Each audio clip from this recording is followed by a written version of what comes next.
Good afternoon, ladies and gentlemen, and welcome to Series E Guilty Gear Strive. My name is Yeso. I will be your host today as we keep the season rolling here. Of course, the inaugural season of Series E Guilty Gear Strive, and it has been a hell of a run so far, and I'm looking forward as we're getting closer and closer to the end of the season, getting answers on maybe some of our best players and where they will stack up in the standings. For those of you that are new, you may not know what Series E is, how things work here, so I want to break it down for all of you. Okay, Series E is a professional esports open circuit that anyone can join across multiple titles. We've got Apex Legends, Halo Infinite, and of course, Guilty Gear Strive. Now, players go and compete in our open qualifiers, and the best of the best make it into Series E. For those players, they get to sign a contract, they get drafted by one of our partnered brands, they make a monthly salary, and they compete for points and prize money every single week in Guilty Gear Strive. It is every Wednesday in the WNF open bracket, and then every single Thursday they compete in this exclusive invite-only bracket against some of the best talent in the scene. If you and your friends want to get in on the fun, head over to matcherino.com/ESA, or for more information, head over to esportsarena.com. Now, as we kick off the action this week, of course, we're coming off of a week where we saw Solstice finally take his first Thursday night victory, beating out Idiosyncrasy in Grand Finals, forcing the reset and taking the win. It was the best performance we have seen so far this season from Solstice, and they will certainly be looking to build off of that performance. We've now seen 4 of the 6 Series E signed pros able to take a Thursday night win. The only 2 remaining, Jonathan Tene and Dawn, and 2 players that will definitely be looking to have a strong performance here this week. Also of note, the entire top 3, the entire podium for last week's tournament were all Series E players. It was Solstice in first, of course, Idiosyncrasy in second, and then Jonathan Tene rounding out that group in third place. So a good showing from all 3 of those players, and of course, everybody else is going to be gunning for them here this week. Hotashi is back, along with a range of other top talents from Guilty Gear Strive, and they'll all be duking it out here tonight for the cash on the table. We're ready to get into the action, though, so I'm going to hand it off to our casters to kick off another week of Series E Guilty Gear Strive action. Let's go.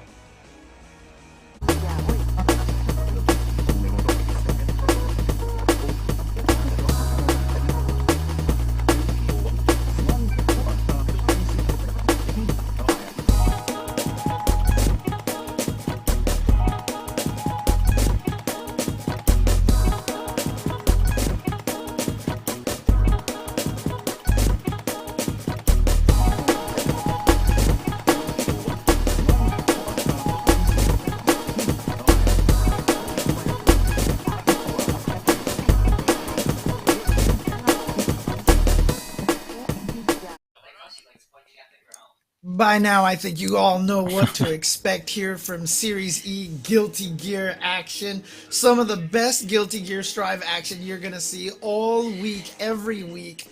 My name is James Chen. I'm joined once again here by Charles. How you doing? Hey, what's up?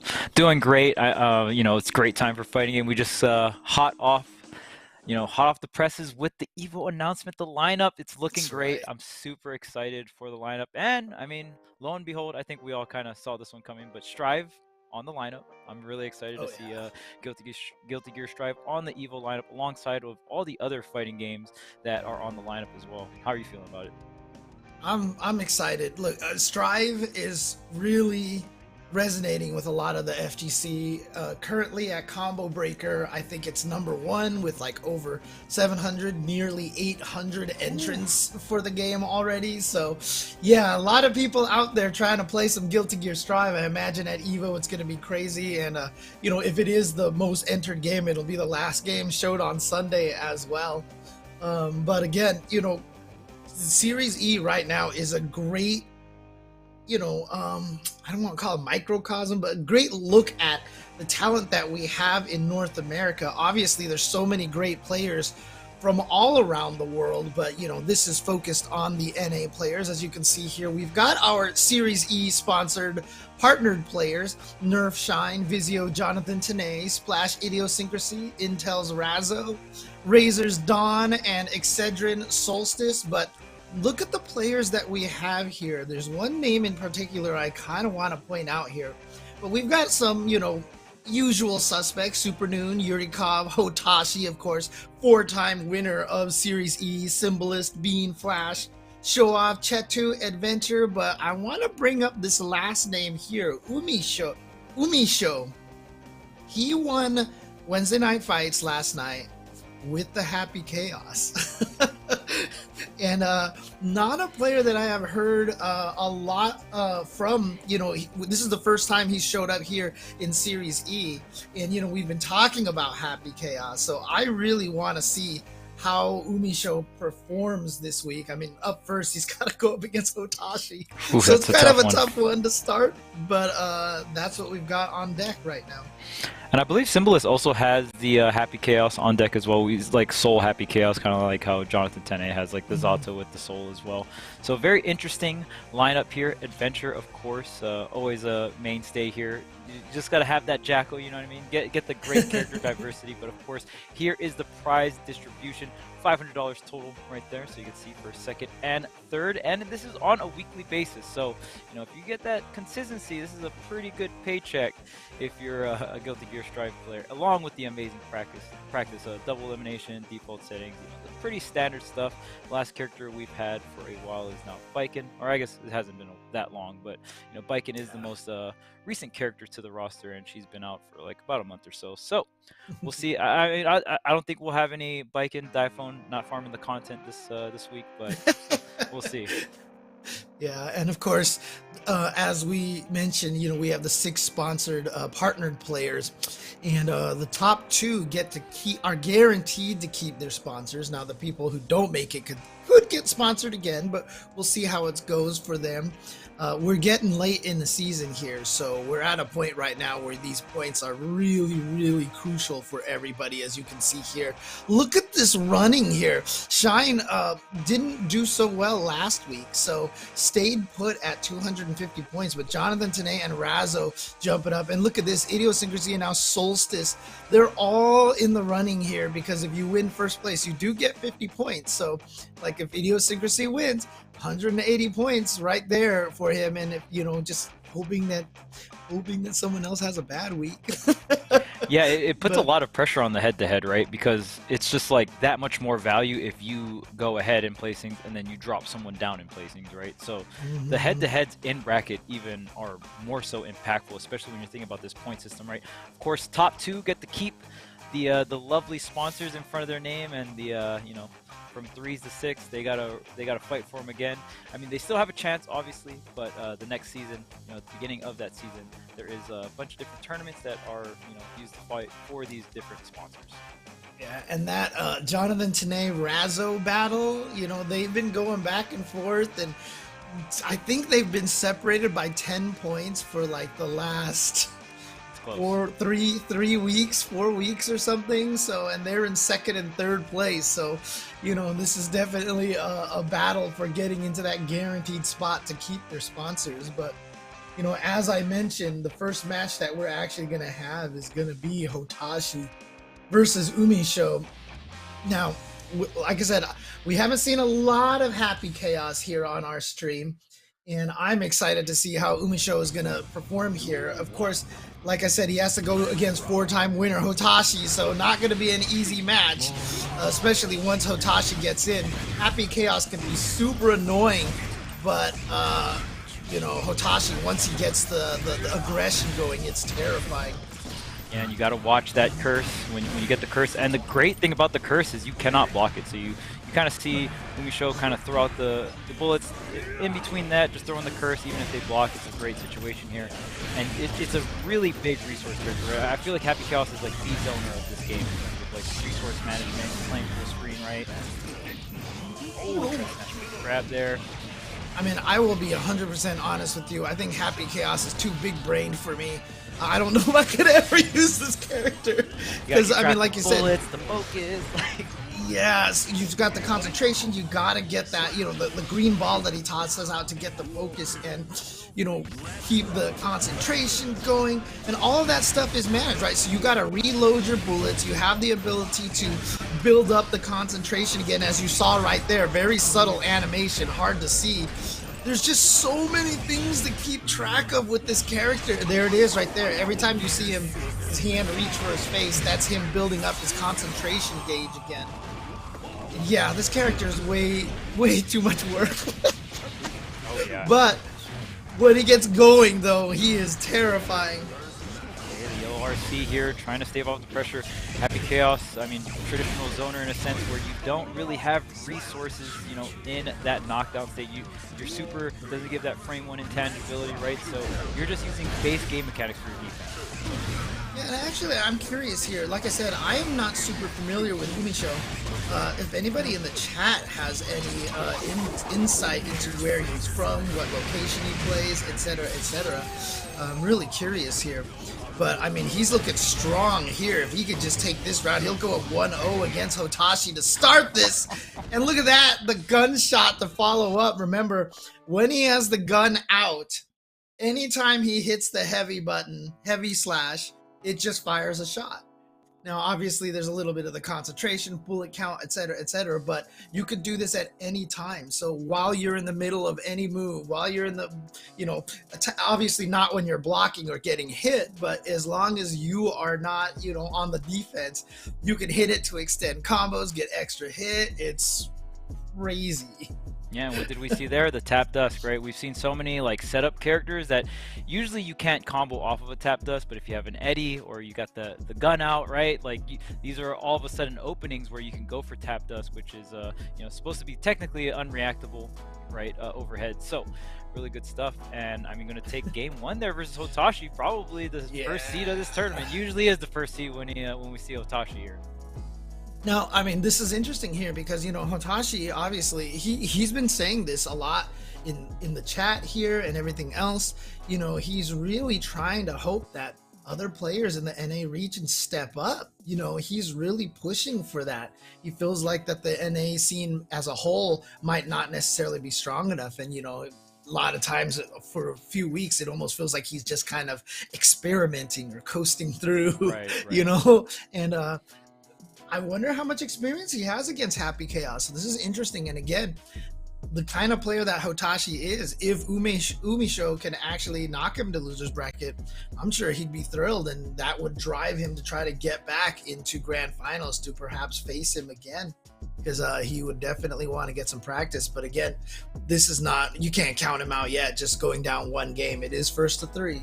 So yeah, and I mean, even with Evo coming around the corner, regional strength is always a big thing for fighting games. You know, fighting game community in general, like how strong your region is or repping your region, very common, you know, theatric that goes on in the fighting game community. So with Evo coming around the corner, the first Evo for Guilty Gear was all region locked and it was online, right? So this is going to be the first, you know, really big, this is going to be the Guilty Gear tournament essentially. And I'm really looking forward to see, you know, the different strengths when it comes to regions, right? Europe coming through, especially Japan coming through, Korea coming through.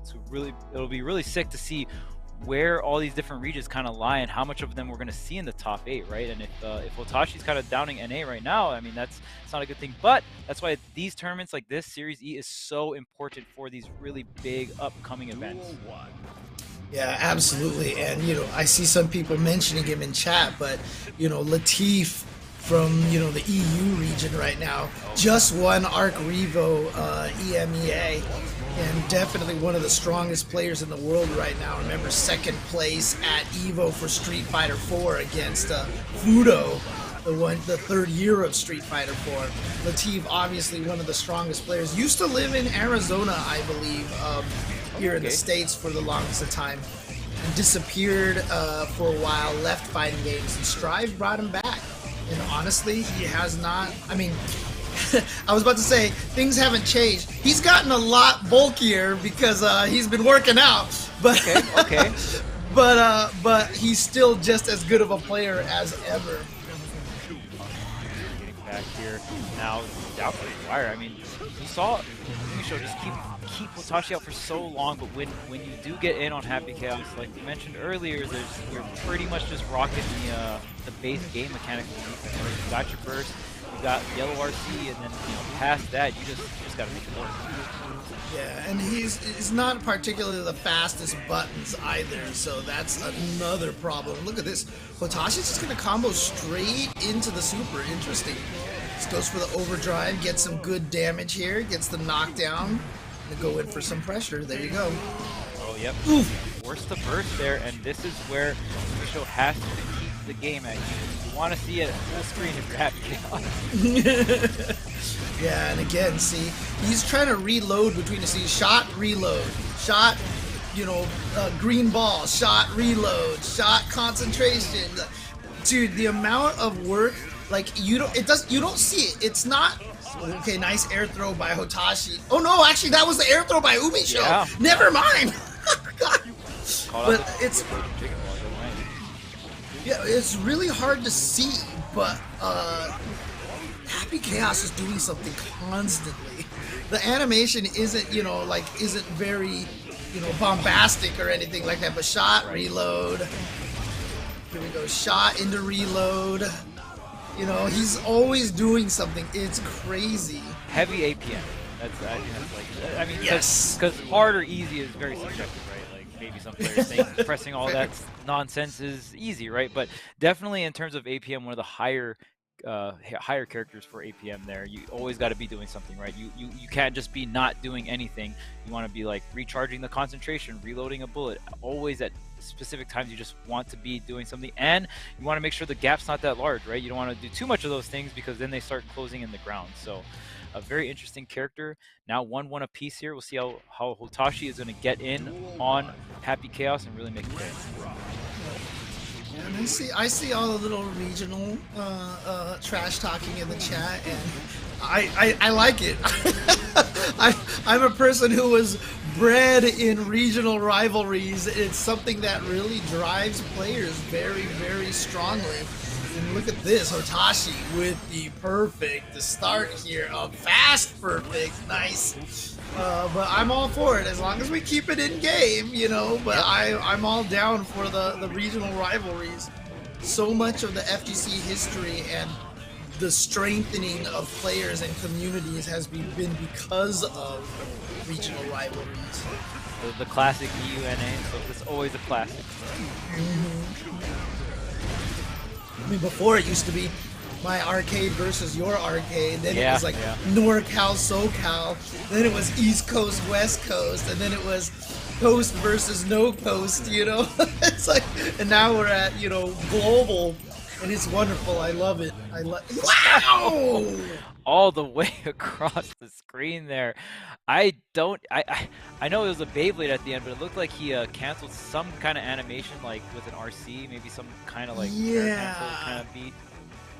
I think he did Beyblade, RC, fast cancel Beyblade or something. Yeah. So because the first Beyblade, or whatever he did, it might have even been a Fukyo, but the first one into the RC gave him the extra momentum. So when he did another Beyblade, he just went clear across the screen, which was disgusting. I love it.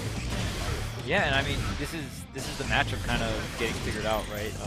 I think when Happy Chaos first started getting these results, and players really started figuring out the character, some people were not too happy. They were definitely, we had some complaining, and I mean, this is like the true first true zoner we've seen. Like Axel, I think is the first big zoner before Happy Chaos, and now Happy Chaos, like this is clearly a zoner, right? Yeah. Flash says that it was a BRC. I thought I saw a red RC, but I mean, I'm an old man. My vision isn't as good as it used to be, so I'll trust him. Yeah, teleport BRC probably is what that was. It was weird. It's like you saw him like move forward and then like cancel like RC into a street table. And every once in a while, you do see Happy Chaos throw out the little clone Happy Chaos. Not quite the same as a projectile, but acts as like a mini wall at the cost of a little bit of his own health. But look at this Hotashi here with a good lead, and if he takes this round, he'll be at match point over Umi Show. Like I said, Umi Show, there's the reach with the 2 bars of blood gauge. First available here. Yeah, Umi Show in a pretty bad spot to start things off. You're already in the corner. Yeah, just gonna have to force the burst there, create some space here. See if Hotashi can find his way in. He's gonna keep the pressure going here. Well, yeah, all this tension ready, and then this is just a great install. It just makes the concentration come back really fast. Right, and you can see it, like I said, you know how when, oh man, I think Umi Show's gonna be able to take this with the super? Yeah, there you go, beautiful confirm. And, you know, we talk about, for example, when you go and watch Marvel, Ultimate Marvel versus Capcom, and you see Morrigan do fireball, fly, fireball, unfly, fireball, fly, fireball, unfly. Like, Happy Chaos, like I said, only has those 6 bullets, and you don't really see it, but every time he's doing shot into reload. Now you can do down, down punch for the reload and just wait, and it builds all 6 bullets, but that's not what most Happy Chaoses do. They shoot, reload 1 bullet, because you can cancel the reload after 1 bullet, so it's literally shot, 1 bullet, shot, reload, shot, reload, shot, reload. So if you look at his reload gauge, his bullet gauge, you keep seeing it go down, up, and then back, up, and then down, and then up, and then down, and then up, and then down. It's crazy. Yeah, definitely not easy on the hands. No, and look at this, and it's not easy to fight against either, because that's going to be a wall break. Doesn't even need the wall break. The super is going to be enough to kill an Umi Show now with the match point against Hotashi. Yeah, okay, everything. Resources are down right now. Hotashi might be able to get in, but no, just barely keeping the pressure. This is where, you know, you really get to see the good from the great Happy Chaos, right? Like, the resources are down. What are they going to do to solidify that distance? Incredible stop at that. The install, oh my goodness, so many bullets. The install automatically fills up his concentration gauge, which is that gauge down there. And look at this, just shot after shot after shot. Oh my god. Wow. Oh, this is what Happy Chaos can do. And when you activate that concentration, so every time you pull out your gun, and while he's holding the gun, the concentration meter drains a little bit. And like I said, there's a command and input to charge it up, which I think is quarter circle back and punch, which lets him, you know, regain it. But if he activates that super and goes into the concentration, you know, when he has the gun out and he fires the gun, it drains giant chunks off of the concentration. When he has that install, it drains a lot less. So he gets to do a lot more craziness. And there you saw a perfect, that last game there is exactly what you want. Like, that's what a Happy Chaos player wants to do and wants to see. That was kind of gross. Yeah, and that's why you see a lot of situations where even if Happy Chaos is in the corner, they'll just burn their burst immediately just for space. All they want is space, right? As long as they have space in between, you know, them and their target, that's the win con, as long as you just keep that space as large as possible. And we saw Umi Show do exactly that. And like I said earlier, the good from the great for the Happy Chaos is, right, when the resources are low, the concentration's low, you only got 1 bullet in the chamber, right? Like, this next shot really counts. And I feel like Umi Show played that very well. And then after you get past that hump, you get the meter, you do the install or do whatever. Even the super reloads all of your bullets too. So, Yes. you know, sometimes as a Happy Chaos player, even if they're going to block it, you know, obviously you would rather hit 1 stray bullet into it. But sometimes even if you have to just burn the super to reload, I've definitely seen that as well. So very different. There's a lot of strategies you can do, and it's a lot of resource management, controlling space, resource management, and you gotta have the quick hands because a lot of it's happening real fast. Yep.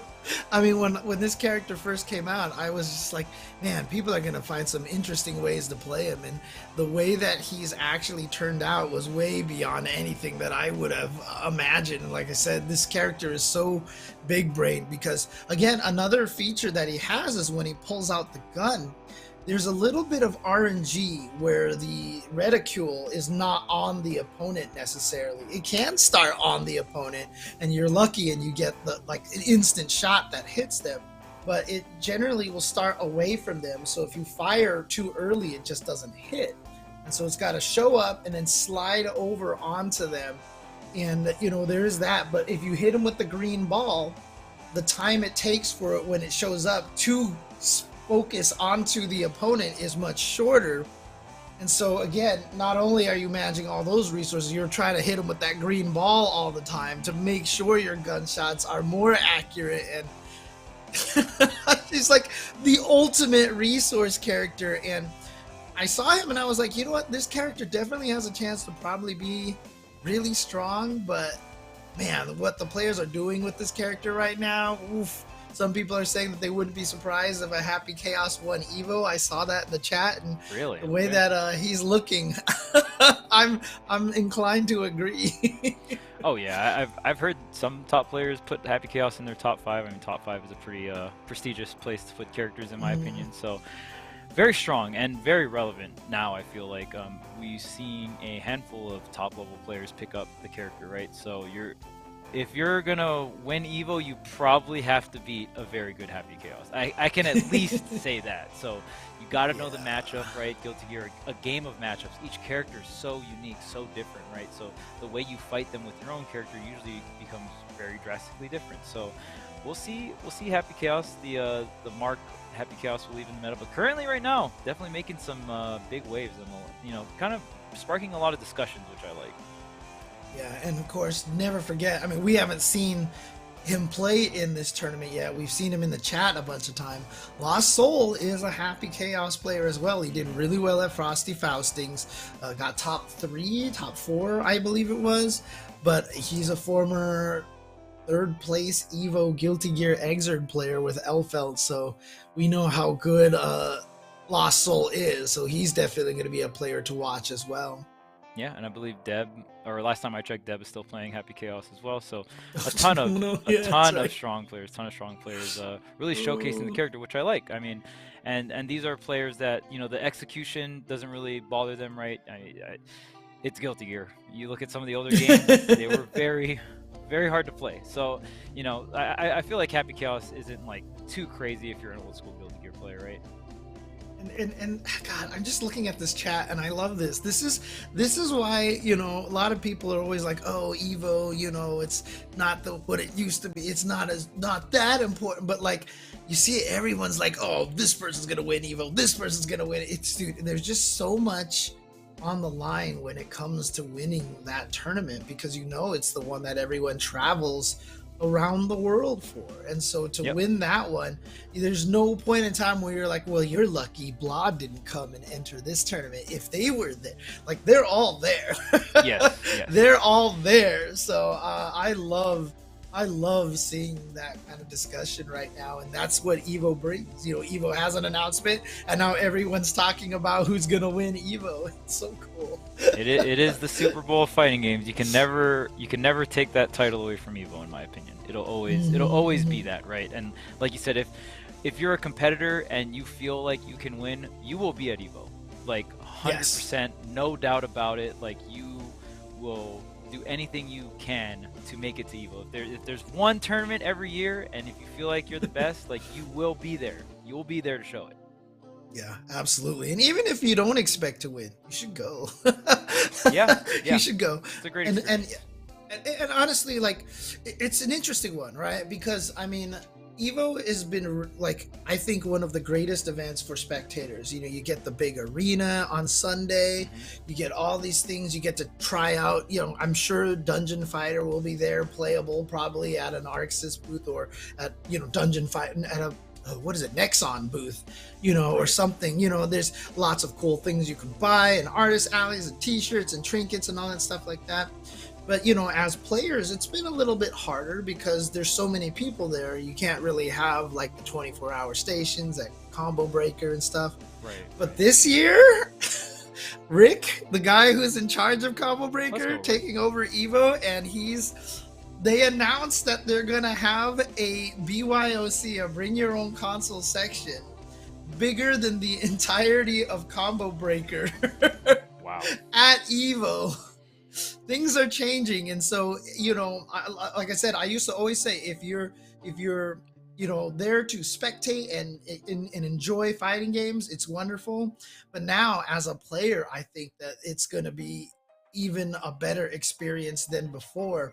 And so it's just everybody, I feel like, just you gotta go to Evo, check it out, and just geek out on all the fighting game wonderfulness.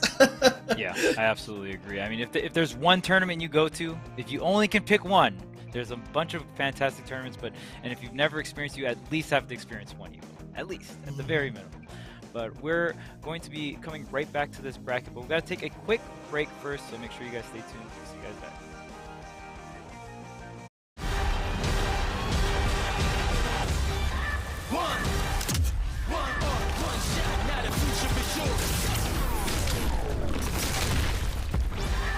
Pressures coming daily under pressure. Working on the plot and the scheme. The true sign trademark is at the edge of your dreams. I'm talking. Yeah.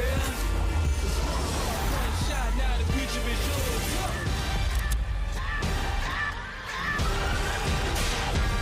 I'm turning dreams into reality. In the lab with the formula and chemistry.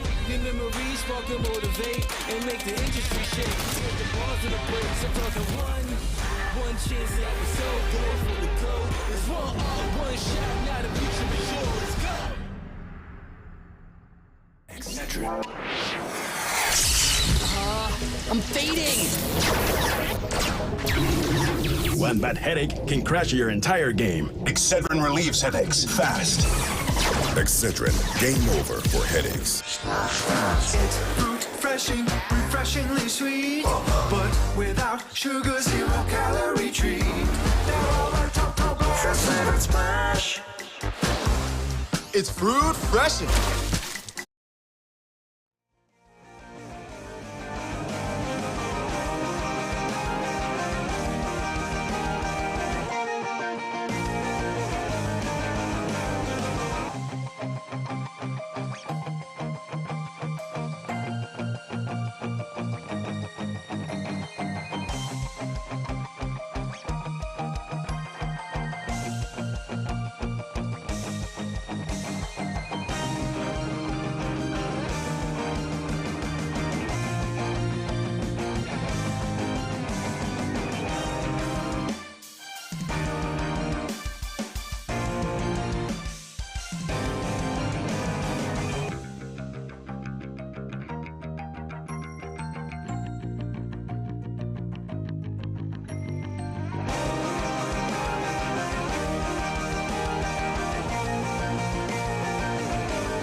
All right, welcome back to Series E. We got Guilty Gear tonight. Charles, James Chen, we're about to bring the heat here. Adventure versus Dawn. Adventure, definitely one of my favorite players to watch. I mean, just very unique. You usually don't see Jacko at the level Adventure plays Jacko. So, I mean, and just kind of a mainstay here at Series E. I mean, it doesn't show up to every single one, but has had some pretty good runs throughout the Series E Season 1. Yeah, absolutely a fan favorite as well. People love to see that Jacko, but one person who doesn't like to see that Jacko is Don right now. Don, unfortunately, at the bottom of the partnered players leaderboard right now, but Don, again, I've seen him do well at so many tournaments. it's just an indication of how hard these brackets really are, and just a lot of the times just how tough it is to make it through the sea of just killers out there. Oh yeah. At the bare minimum, you always get that experience. I think one of the most important things for Series B, but here comes Adventure on the Jackal, bring out the minions. Kind of, I mean, I would put it up there in terms of zoners, right? Like in terms of resource management that kind of like Happy Chaos has to do, but just in another. Yeah, I mean, the way that Jacko, it's not like true zoning, it's zoning until she finds that opportunity to get in and then just start the ridiculous amount of pressure. And I feel like, I wonder if Adventure does this, or Jackal players might even do this on purpose, because they definitely match colors right now. And if you throw all the minions in the corner and all you see is a giant blur of purple, I wonder if that actually gives Adventure a little more of an advantage, because Adventure closing it out with a perfect there on the second round. Oof, man, there you go. That's funny. That used to be a tactic from like back when I played Smash Brothers Brawl. Like Japanese players would actually color pick the color of their character to match with the color of the stage, so it's like a little harder to see them. So could be throwing it back to tactics like that. You know, you want the minion color to be the same as your opponent. So like you said, it's kind of just a blur of stuff going on, right? Yep. And don't worry, Flash will be playing later on. He's at the bottom of the winner's bracket, so he'll be the potentially final match that we'll see here on the winner's side. Here we go, the wall splat, gonna let the crumple. Yep, there we go, wall splat, gonna let it crumple again, just to keep this pressure. This is what you want to see from Dawn, and I like this decision. Don't let Jacko get to the neutral.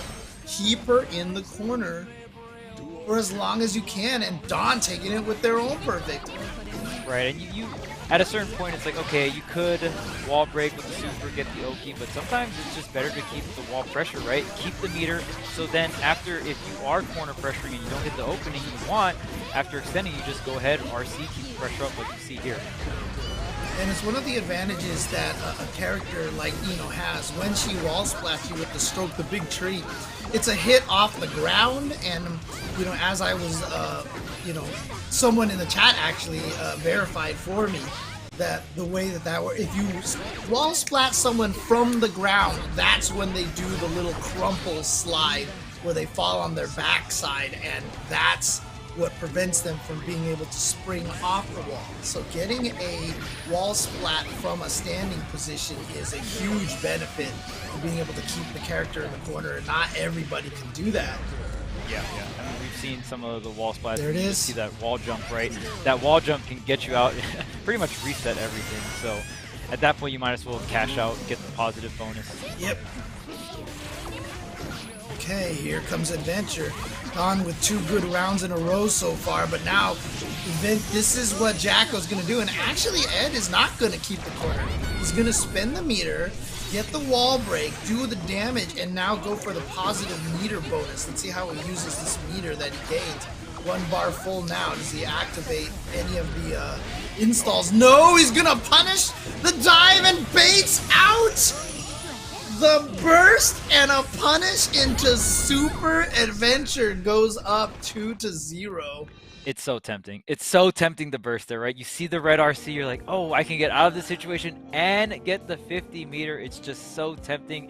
And Adventure using that bait and just going to close out the entire game off of it. Really great stuff from Adventure. And even getting the wall break off the super as well. You pretty much get a free minion setup, right? Kind of like how Eddie gets that free minion setup. Wait.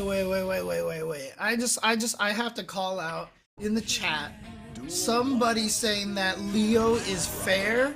Nah, dog. I don't know about that. Oh. Who said that? Who said that in the chat? Saint Cola? Okay. No, I'm just kidding. Shout outs to Saint Cola. Taking a break this week from Series E. I've been seeing Saint Cola on hella streams too. Shout out to Saint Cola on the grind. Let's go. Yeah. He was on Wednesday Night Fights last night. And actually, if Cola, if he has any insights into Umi Show as well, who did defeat Hotashi first round just now, where he's from and such. I mean, I don't know if they got any information last night in Wednesday Night Fights.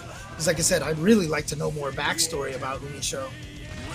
Oh yeah, for sure. I've never heard of him showing. I mean, just coming out and starting things right with the upset over Hotashi. I mean, that's a huge one, right? Yeah.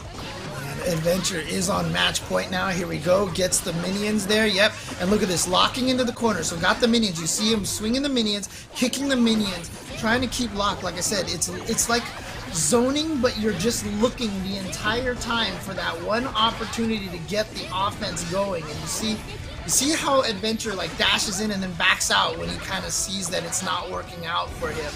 But as soon as he gets the opportunity, like now, here we go. Now it's all offense here. Ooh, he was too close to the minion to kick it. Yeah, right there. Wanted to kick the minion in. That is a very important hitbox to get there if you're Adventure. But setting up this corner pressure once again with the air dust there and the minion pressure. The burst comes out, but it does not hit Jacko. And there it is, Adventure. Been a 3-0 over Dawn. So Dawn right now, again, tough start to this week here, and gonna have to fight their way through the losers bracket, and that's always a rough one. I mean, it almost feels like when you get to losers bracket is when Jacko gets you into the corner with the minions, because you're just like, there's just killers everywhere, man.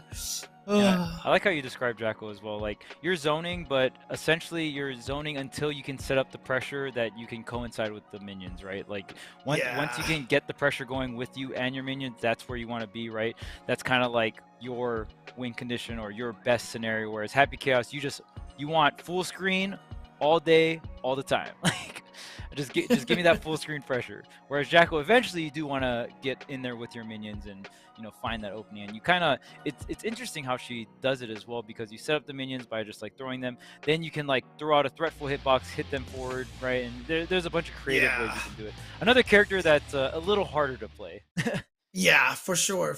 And it's such a cool style of play. I love the way Jacko plays, and I love seeing someone like Adventure really highlight that. But, you know, speaking of, we've got Jonathan Tanay here, one of the best in the U.S. for Zotto here, and going up against Chetu, who did win Arc Revo for Mexico. And, you know, we've been talking about, I see a lot of people talking about Latif in the chat and everything like that, and really one of the people to give credit to for getting Zotto to this point. I really feel like Zotto is considered one of the most dangerous characters right now, and I think Latif has a lot to do with that. Yeah, this is a matchup we've seen quite a bit, and I've heard Zotto players even say that they kind of like the matchup versus Nago, which is, you know, Nago right now known as being one of the better characters, if not one of the best characters in the meta right now. So, I mean, to say you have a good matchup or even matchup against Nago is huge. I've heard Nago players actually say they don't like fighting Zotto. They actually just think that the matchup is not in their favor. Now, I don't know if Nago loses any matchups, but now all the Nago players are going to come out in the chat. What do you mean? He totally loses. And I'm going to be like, yeah, okay. Yeah, even this matchup is something that we've seen a pretty common occurrence, especially here at Series E. We have a good amount of Zotto players and Leo players as well. So, yeah. And that is one thing that we've seen from Razzo when he fights against Jonathan Tanay. He likes to use the flash kick just to kind of erase Eddie. Hardest part about that is, I mean, obviously Zotto's not going to get a huge amount of damage punishing without Eddie, but during that time he will get a lot of that Eddie gauge back. Yeah, it's definitely like you guarantee get rid of Eddie, but I mean, it's not like very long. The time is a little short, and rather you just like poking out Eddie. And I mean, we've seen players really push the meta in terms of what moves can like barely outrange Eddie, but you still poke Eddie kind of deal, you know? Here we go now. The corner pressure gets the tap dust. Now Eddie's gonna go away, but that's, oh, he activated the burst. I didn't even see that. He got the burst before the sword super. Because again, once the super is activated, once it goes into the little animation, it kills burst. You're not allowed to burst at that point. So he burst before that. So nice escape from there. But here comes Jonathan Tanay getting the pressure. Okay, but back here for T2. And I mean, that was so huge. You essentially got rid of 50 tension for like person you were planning on using anyway. Oh my, here's the catch. Okay, ooh, we got the RC to keep it going, but the burst from Jonathan saying no. Yeah, so of course that purple RC allowed Jonathan to get the burst before the wall splat. And so now Jonathan trying to... Oh, he runs up with the Sharknado! And it's enough to kill! Oh my goodness. So much damage. That command grab can be a little tougher to land, but oof. And you definitely see that command grab in the Nago matchup when the blood gets popped and they come in for the yeah. That is like the punish against the Nago like burst. Dude, it's one of those things, right? You're so trained, and Jonathan today didn't really go for the Sharknado at any point in time until that very end. You're so trained to block and look for tap dust and block the lows and eddy pressure, blah blah blah, that you get conditioned. It's very similar to the way Bean attacks with relentless lows over and over and over and over again, which is why it makes his 6K so effective. You know, the tool, it's just that a lot of times fighting game players use all their tactics early on and they show their hand too much, but I love it when players have a really strong tactic and they save it just for when they need the win. The reversal throw, this is huge here for Chi2. Oh, the burst though. Ooh, caught him out of the BRC, nice. Chases the backdash down. Damage. Oh, on with the wall splat as well. Yeah, not quite, you actually have to ask that question though. Right. With Zotto, especially the low guts and that super, that fireball super is so much damage. Space here. A lot of the eddy meter being used. Yep, but we're gonna go all the way to the corner here. Oh, that 6P whiffing is huge. I just love how they coded that sweep into the invite hell to hit so late in the active frames. It's so meaty, so you get so much more plus frames, and I don't know.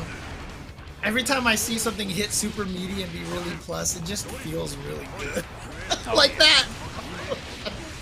Oh man, and here's the opening. Just gonna set up Eddie once again. The yellow RC does get baited with the wall slap. Surely be enough. Yeah, that's right. I was like, what counter? Oh yeah. After the YRC, you are in a counter hit state. So not only are you like minus 16 or minus 17, but you get hit and it is a counter hit, and so people get to maximize the kind of damage that they want on you. So Jonathan Zane with the muscle memory and the reaction to block the YRC and know exactly the biggest damage combo. Yeah. YRC gonna be 50 tension in this game, not like some other games. 25 was a little too much, I feel like, or a little too little.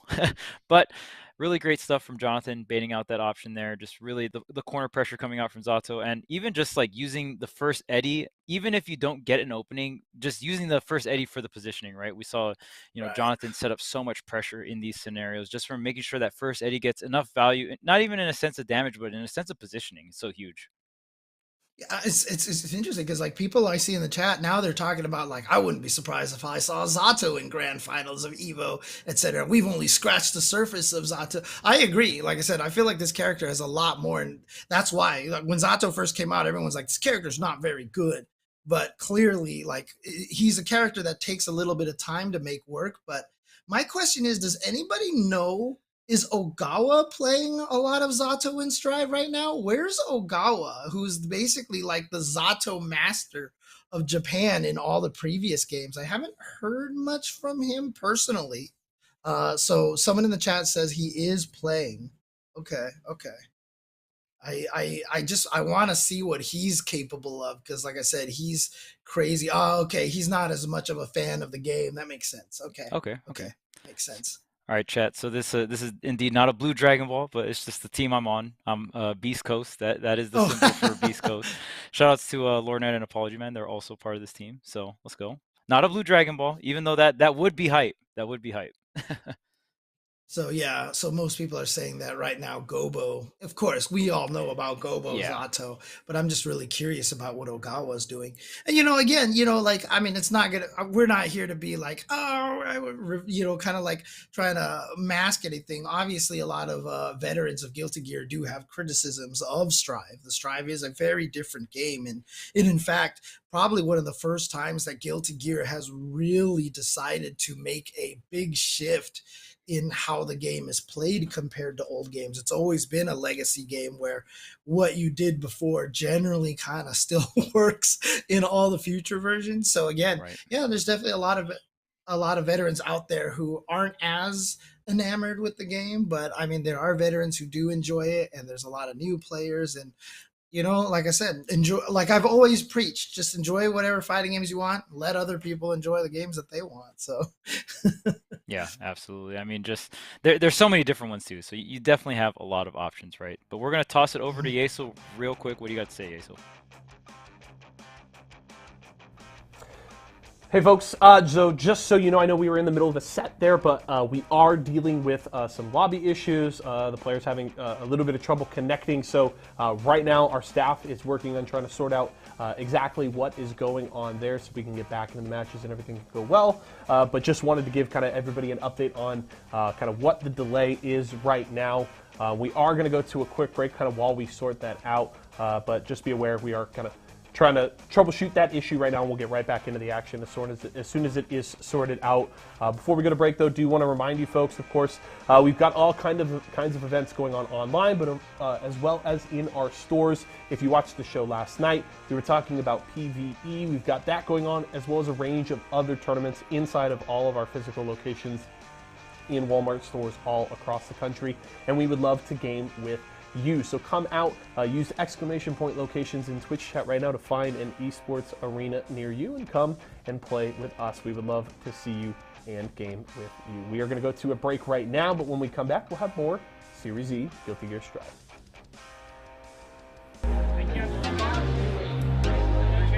We're going to do it in 3, 2, 1.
Welcome back, everybody. As Kai so elegantly says, fix the lobby, and let's get the hopefully things will be back in order. We stopped in the middle of the set, but we should be getting back to Jonathan Tanay and Chetu coming up. I am, of course, once again James Chen, and joined by Charles. So let's get into this match, shall we?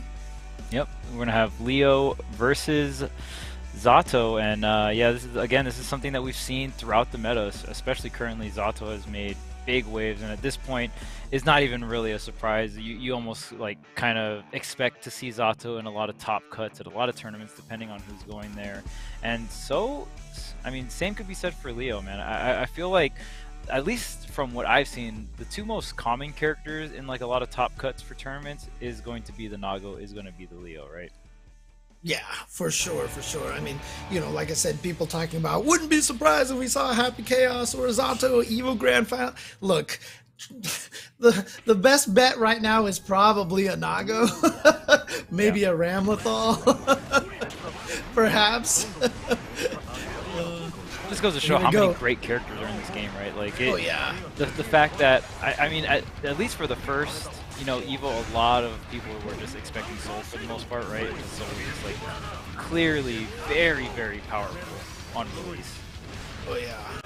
I mean, it was funny because when Nago first came out, he was still on kind of the inertia from the betas, where the first beta, his blood gauge didn't build up very fast, and then they made it so that one special move built up a whole bar, and we were like, why would you do this to him? And we all thought he sucked. And I remember when I saw Hotashi was playing Nago, I was like, man, why is he playing Nago? Nago's not very strong right now. And it turned out that he knew something we didn't. So yeah. Taking the first NA Evo, right? So amazing stuff from Hotashi, really kind of putting the character on the map. And I mean, so many players follow suit. You know what I mean? Everyone's like, wait a minute, hold up. Ooh, look at that. Nice. Okay, look at all this distance here. Jonathan coming through. Keeping the pressure on with just 5 feet. Wow. Alright, I'm just trying to get some backstories here. Fresh been telling me that Hotashi plays Nago because Fame taught him, and I'm just like, wait a minute, where did Fame go? Does he still play? Trying to get the history, the lore? Yeah, exactly. This is important stuff, and lore is the most important part about, I think, fighting games, man. This is one of my favorite things about the FGC, is that the history, the players themselves, and they're so visible, right? Not being a team sport obviously puts a little bit more emphasis on the individual player, and the history of, for example, Flash, right? A lot of people didn't know when he started cropping up again what his history in the Guilty Gear scene is. People who are new to Strive might not know that Hotashi has been one of the best in Exerd with the Elfelt for quite some time, etc., etc. There's just so much history of these players, and learning about that, learning about even the rivalries and people, not liking each other and stuff. There's a lot of good stories, and to me, that's a lot of the FGC. It's about the players more than the games a lot of the time. Oh yeah, for sure. And it being a 1v1 game, the smack talk gets a little bit more personal sometimes, which we try to keep it all in the game, but sometimes it gets a little rowdy, it gets a little out of hand. But that makes for the best smack talk, right? Oh yeah, for sure. As long as we keep it in game, like I said, as long as we keep it in game, I'm good with it. So I mean, obviously we don't want anyone attacking anybody, outside of the game or getting personal. But I hope the FGC never loses that part. Obviously, esports, quote unquote, and etc., etc. But the FGC is about that passion. It's about that individuality, and I love it. So there is the 5P. Just has to sink in one more, and Jonathan is looking dominant here in this set. Yeah, Jonathan up 2-0 right now. Like I said, week after week. I mean, when Series E first started, we were like, oh, but he's got the soul, but he's trying to learn Zotto.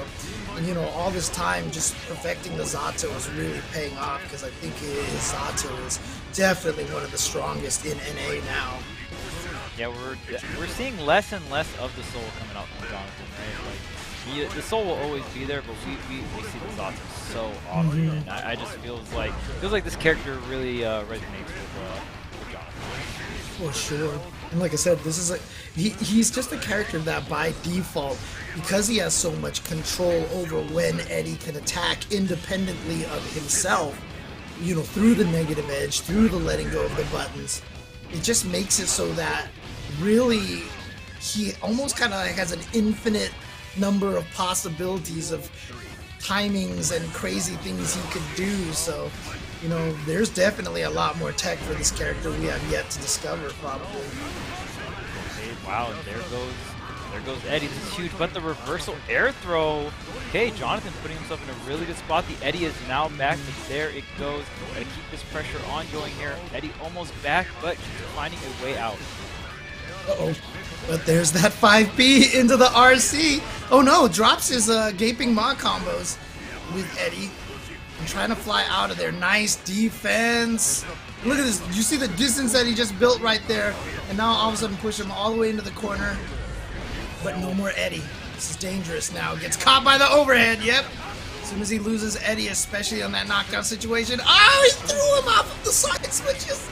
Reversal throw and the bait on the yellow RC. That is going to be a wrap here. Jonathan clutching it out here, getting the 3-0, not even giving Cheetu a chance to start things up.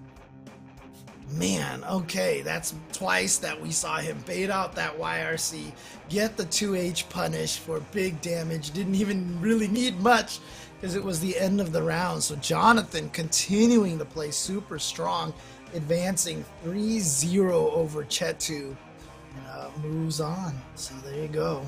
Yeah, I mean, very experienced in that Zotto Leo matchup, right? I mean, a matchup where we're seeing a lot more of it just because those two characters are, you know, just increasing in popularity. So, you know, whenever you see that, you're going to see more of like the top tier matchups or whatnot, right? So, you know, really interesting to see how that matchup plays out. I mean, Leo, when Leo gets in on anyone, he makes it hurt, especially a zoner, right? Where you're more so just banking on those base game mechanics, which is why just locking down the Leo is so important. And we see Jonathan going for those kinds of options more so than not, right?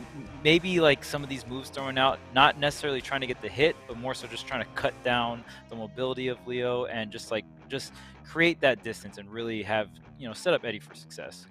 Yeah, and you know, Jonathan is, what is it, 10 points above Razzo in the scores right now. But one of the cool things that I really enjoyed seeing, we had that Matcherino Guilty Gear tournament a while ago, right, and we were jumping between everybody's stream, and we would jump on Razzo's stream, and he's in a Discord call with like all these players. Like I think Ed Venture was in there. I'm pretty sure Jonathan Tanay was in there, and they're all talking to each other.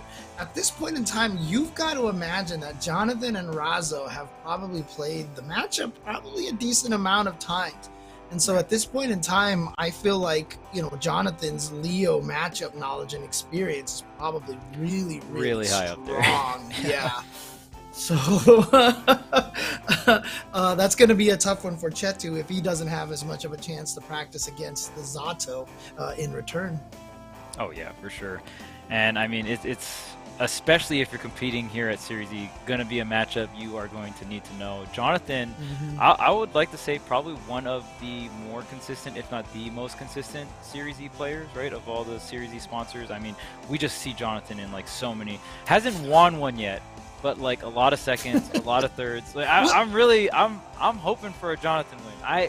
He deserves at least one damn W in this season one. Come on, Jonathan. I mean, the damn dub. That's the thing, right? I mean, that's an indication of how consistent he is. Now, the point spread isn't massive, right? First place is 50 points, second place is 40. But having not won any, you know, first place, and he's only 40 points behind Shine, is just an indication of how consistent he is. And that's been one of the hardest parts about this tournament, is being able to stay that consistent. Oh, yeah. And that's why it's such huge props, right? And Jonathan's doing with characters like Zotto so long ago as well. Has the soul here and there, but fantastic stuff. Now, speaking of character specialists or characters that we don't see often, we got two on the screen right now. Yeah, Bean and Yurikov. Yurikov, of course, with the million. Now, Bean is a former Series E victor. He definitely won one of the tournaments and does it with this chip. You know, a character who a lot of people were worried was going to be deleted by, you know, the big patch that nerfed a lot of his mid-screen mix-up. But Bean showing that this character is still very strong, and a lot of it comes from, I pointed this out last week, you see there right there, the 2K2D. He is going for lows constantly just to get you trained so that the 6K will hit. But look at this, Yurikov blocks it. Oh boy. How long can you block? Oh man, Yurikov's like, look, I'm a Milia player. I get it, okay? You want to mix in every direction. I'm just going to pick a direction and block. Okay, there's a 6B there, getting an opening here. I know I've heard Lord Knight talk about this matchup, and Lord Knight is personally not a fan of this matchup, Milia versus Chip here. Chip, obviously, like the neutral glass cannon of the game, right, has the lowest health. Very interesting to see how, you know, in more modern day fighting games, they've gotten a lot better at balancing some of these characters that just have insane neutral, and they give them a huge confidence. So it's something I've noticed, like, in newer age fighting games. I mean, also, I mean, that's been a Guilty Gear staple for a long time. I mean, Chip he melts. I mean, there was the really famous, was it an Arc Revo match that it was the danger time between Bears and I forgot who he was fighting against, but Chip, you know, there was danger time, and then Chip just disappeared. Wow. You know? The disappearing act. Chip's the best at it. Diamendo, that's right. Yes, that's right. It was Diamendo. Yeah. It was like, round one, fight, danger time, and then bam, dead, gone. Slayer just murdered him. And so, you know, this has been a problem for Chip for a very long time. And as a Chip player, you know that's what it is, right? That, you know, Saint Cola was saying this a lot, last week. As a Chip player, you know what you sign up for. You chose this life. Yep, exactly. Yeah, see, everybody misses Danger Time, right? We all love Danger Time, right, chat? Right, chat? Best mechanic ever? I think watching Danger Time was fun. I mean, I might as well sit here and be like, you know, tripping in Brawl was the greatest mechanic ever. No. See, I think it's so funny. You can really, there's so many like bad mechanics in some of these older fighting games, right? Like going back and trying to think of the worst one is always a good time. Oh man. So much things that made no sense, but we played it anyway. Oh man. And you know, I mean, that's part of being good at fighting games. It's just learning how to adapt to the stuff that happens in the game, right? There's always gonna be BS, and you know, if a fighting game doesn't have BS, I will show you a boring fighting game. I will show you a fighting game not worth playing. There's some out there. There's some fighting games that, you know, it's just one character. That's perfectly balanced right there, right? Just one character. That's fair. Karate champ style. Oh, man.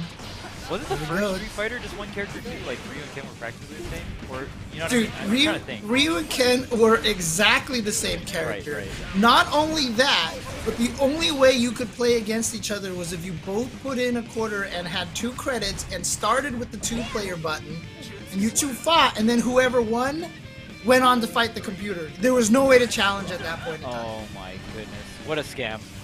Yeah, it wasn't designed to be a versus game, which is why Street Fighter 2 was so amazing of a game at the time. The upgrade was just substantial. Yeah. Yo, more than one character? This is crazy. Yeah, and of course, tripping and danger time are terrible mechanics. Of course, I'm joking, okay? Look. You gotta troll the chat just a little bit, alright? Yeah. Goodness, counter. Okay. Alright. right, so 1-1 apiece here. So we'll see if Yurikov can take out Bean. Bean has done a pretty good job in terms of the Millia matchup, I believe. Almost every time he's fought Lord Knight in one of these events, like he does pretty well versus Lord Knight. I don't know their exact like set count, but I've definitely seen him take it over Lord Knight. Lord Knight, I mean, I feel like at this point most people would consider him the best Millia, right? So, or at least NA's best Millia. So we'll see. And it's interesting that Lord Knight is actually thinking about picking up different characters for certain Millia matchups. I feel yeah, Millia definitely one of those characters where you might need pockets. Like she definitely has a handful of like rough ones, right? It's really interesting because a lot of people, I think, do put Millia on the lower end of the tier list right now, which is an indication of the power levels in this game. Because Millia, on paper, seems like one of the most broken characters, but everybody else is so good as well. And speaking of everybody being so good, Dawn apparently has defeated Hotashi in loser's bracket 3-2. Wow. All right, we were talking about how Dawn needs to step it up. I guess that's the first. I mean, it's a great way to start, right? Yeah, absolutely. Like I said, he needs this kind of week here to get some points. And absolutely, no, freshman, don't get me wrong. Tripping and danger time were added specifically as mechanics to make it so that the stronger player doesn't always win for free. I mean, literally that's what those were added for. They make no sense. Trust me. Trust me, I'm right there with you. Let's erase the skill bug. Even like, you know, there's some games that just inherently put more lag into the game, right? Just like, oh, it takes like this much frames for your input to go through, right?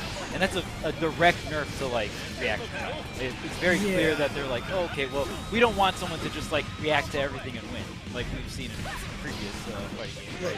I'm just gonna say this as a former, really strong Mario Kart player. Tell me what I think of ask me what I think of the blue shell if you want me to go on a rant for about 5 hours, okay?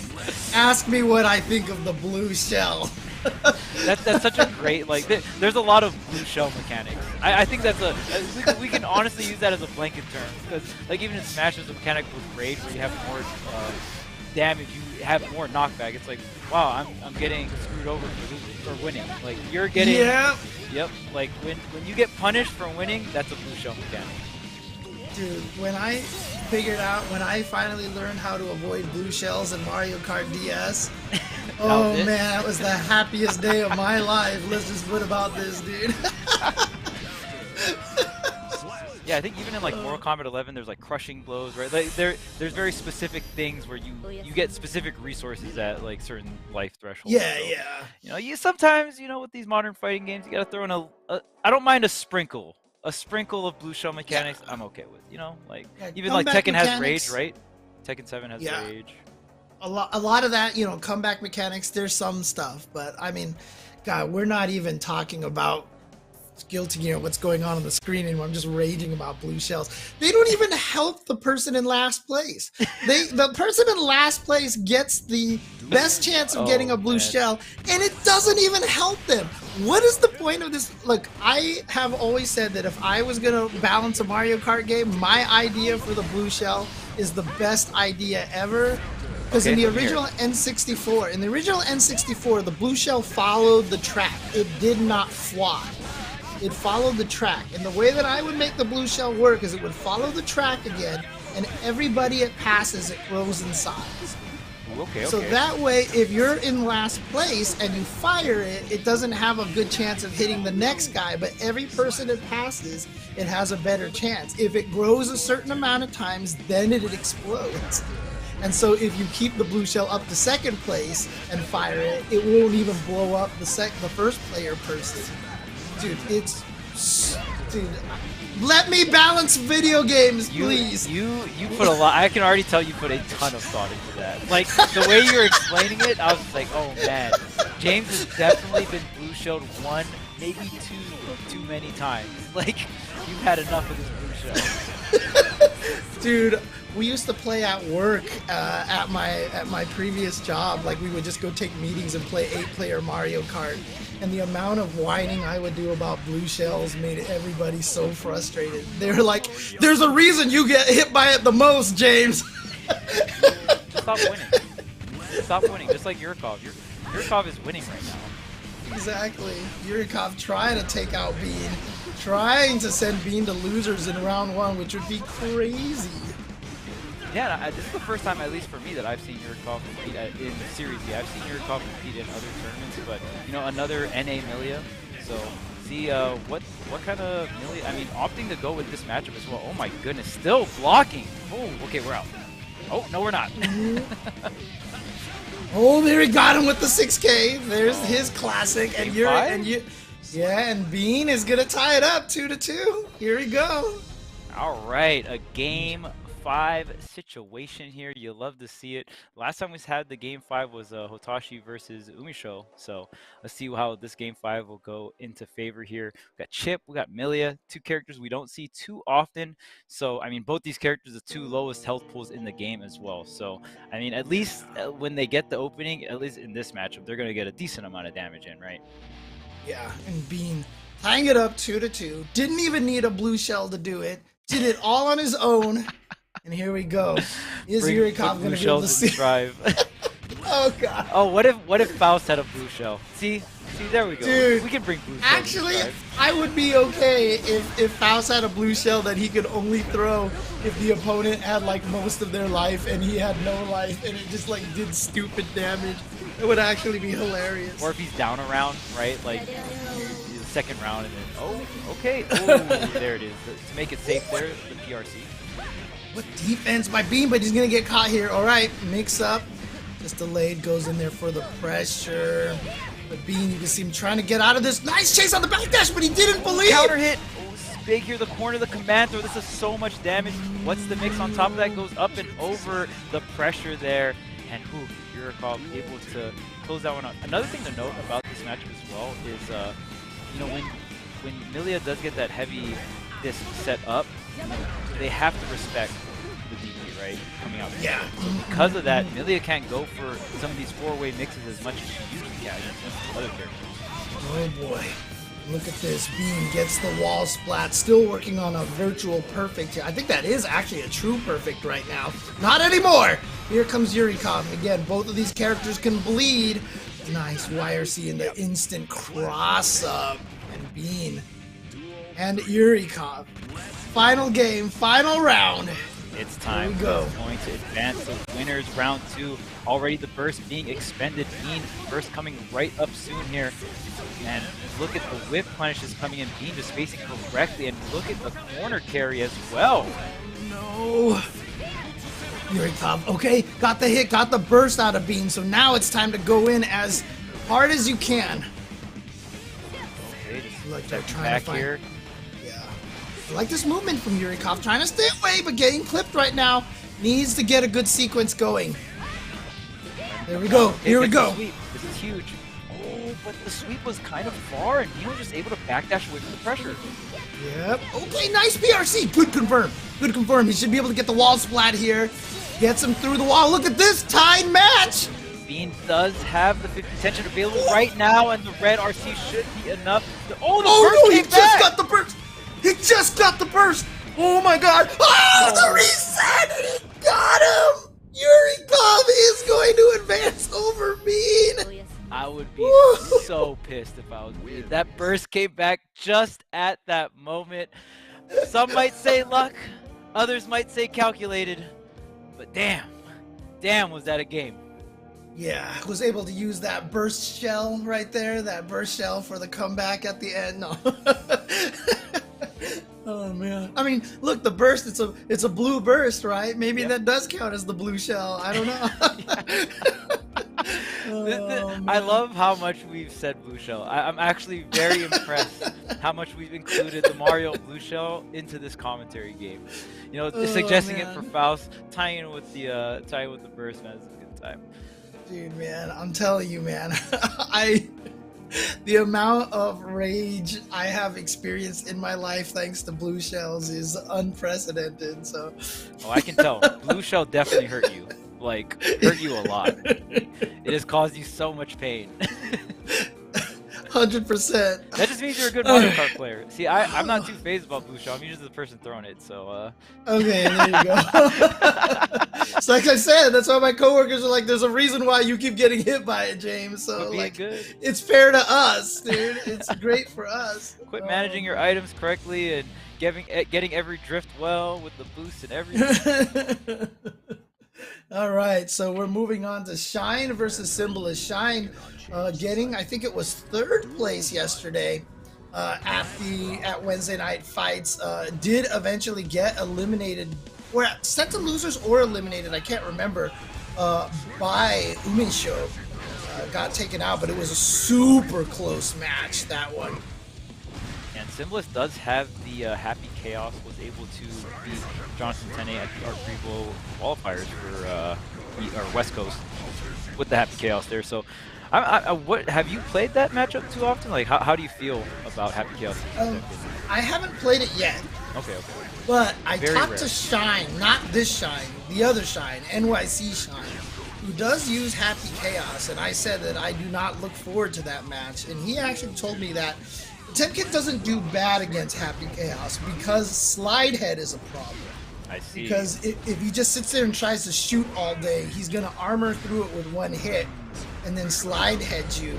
And that can definitely cause... Oh, what a read on the burst! Oh. Lots of disconnect. Yeah. Oh, and the fast cancel! That was disgusting.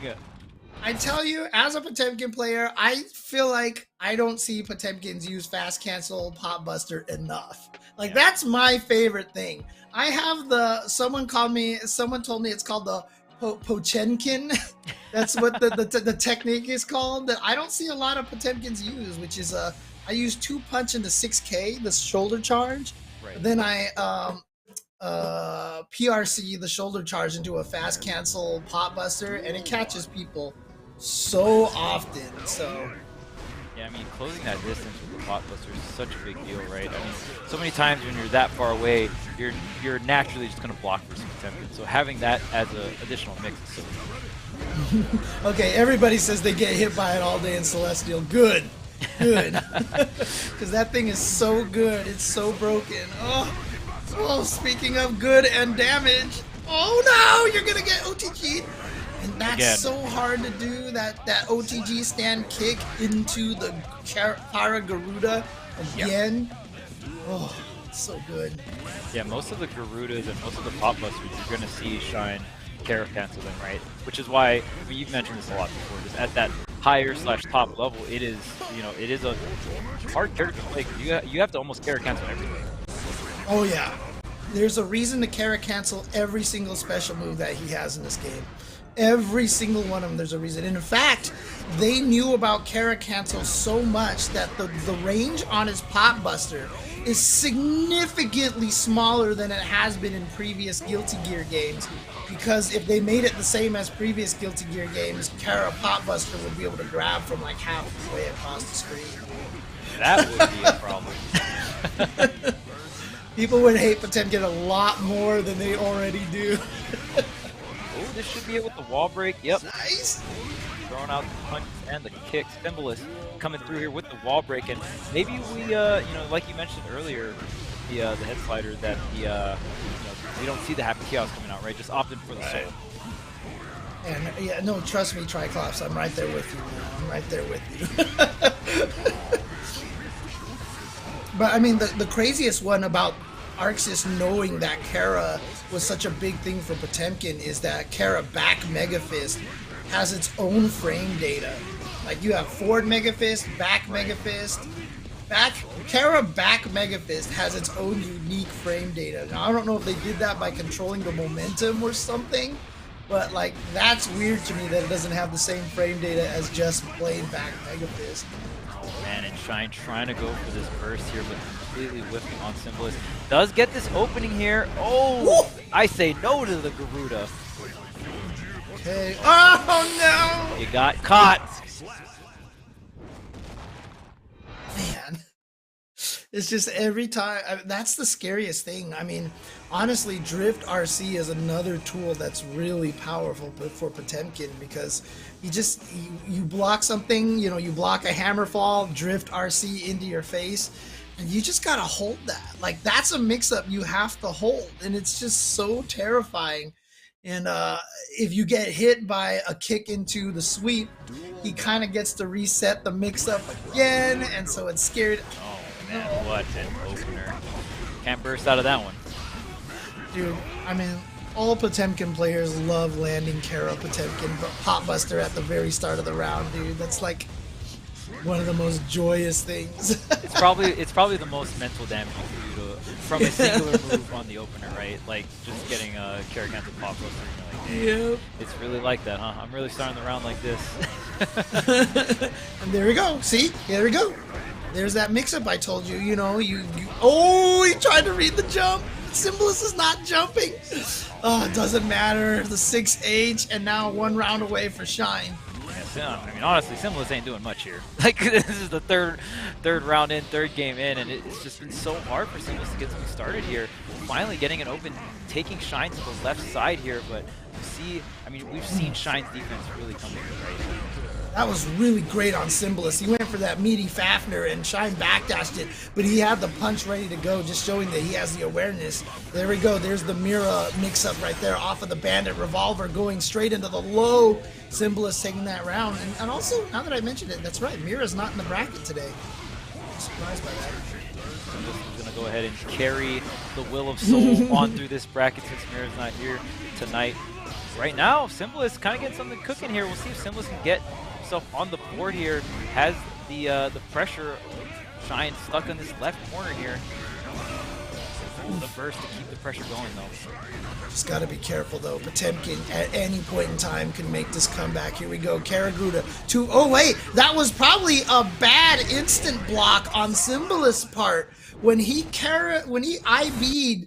And he might not have did it on purpose, because the problem was that Shine was actually too far away on that Garuda setup. After blocking the Garuda, although he would have had the frame advantage, the slide back would have put Soul at a range where a lot of things weren't as much of a threat. The 5K, the 2K probably wouldn't have reached in those situations.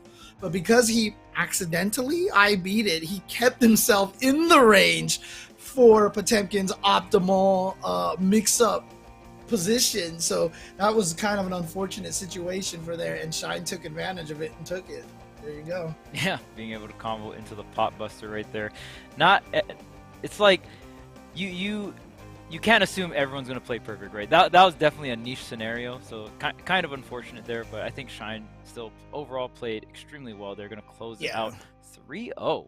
Yeah, and I mean, I don't know if we have any more souls in the bracket, honestly, or at least in one side. I do want to, Duo, that's a good point. He might have actually tried to instant block Faultless Defense and just messed up that input, because if you do that, you push him even further away. So that was definitely something that he might have went for, just mistimed the Faultless Defense and just didn't manage to get that distance push back as much as he wanted. So, oh yeah, no, Symbolis jumped in the chat, and he actually, I think he, oh, did he accidentally Kara it? Is that what happened? So I think Symbolis is maybe confirming, yes, that he was trying to go for IBFD and missed it, and so it ended up as just an IB, which actually unfortunately put him into a worse position. Ugh, that's unfortunate. Yeah, that's the risk of instant block, so to speak, right? And that's something we've been seeing a lot more in the meta. A lot more players are getting comfortable with going for the instant block, right? Obviously, get a lot more reward off of that. But it looks like next up we're going to have Solstice versus Flash here, and Flash still rocking that Kai. Yep, he believes in this character, and I've said it, he's not a character that's going to beat you by cheesing you out. Like, he doesn't have Garuda, right? Like, Garuda's not going to be like, you don't sit there and go, oh my god, this move, Right. But the thing about it is he has every tool that he needs. I mean, he's got Shock State, Fudra Arc, which is plus, which can be very Garuda-like in a way. He's got a DP. His Far Slash is one of the best ranges in the game. He's got an instant low in the Stun Dipper. He's got great projectiles. He has all the tools necessary to win. He's just not going to cheese you out with them. But if you're good, you can definitely win with this character. Team fundies. You got the fundamentals. You want to come through, just fundamental someone out, Kai's your guy. Unless you play him like, who was it in Japan that was the crazy Kai who just ran up to you and DP'd in your face all day? That is a strategy. That sounds like an out there strategy. He would just build up RC, Churara, there you go, Churara, yeah. He would just build up RC, run up to you and DP, and then Roman cancel, and then just be like, alright, if you got hit, I got a combo, if you block, I get a mix-up. That was all he did. It was so great. Oh man. That's a dishonest Kai right there, for sure. There's not too many dishonest Kais, but sometimes they're out there. Oh no. Big combo now for Solstice. Here we go. Super through the wall. Big damage here. You got the OP as well coming through. Matching up Flash, and this is looking like a wrap in this round. My goodness, Solstice just amazing round there. People are saying that Stun Dipper is the most dishonest move in the game. It has to be spaced properly. It doesn't combo at the closest ranges. It's got a sweet spot. No. I'm just trying to make all the Kai haters angry in the chat. You have to be such a good player to use that move. Exactly.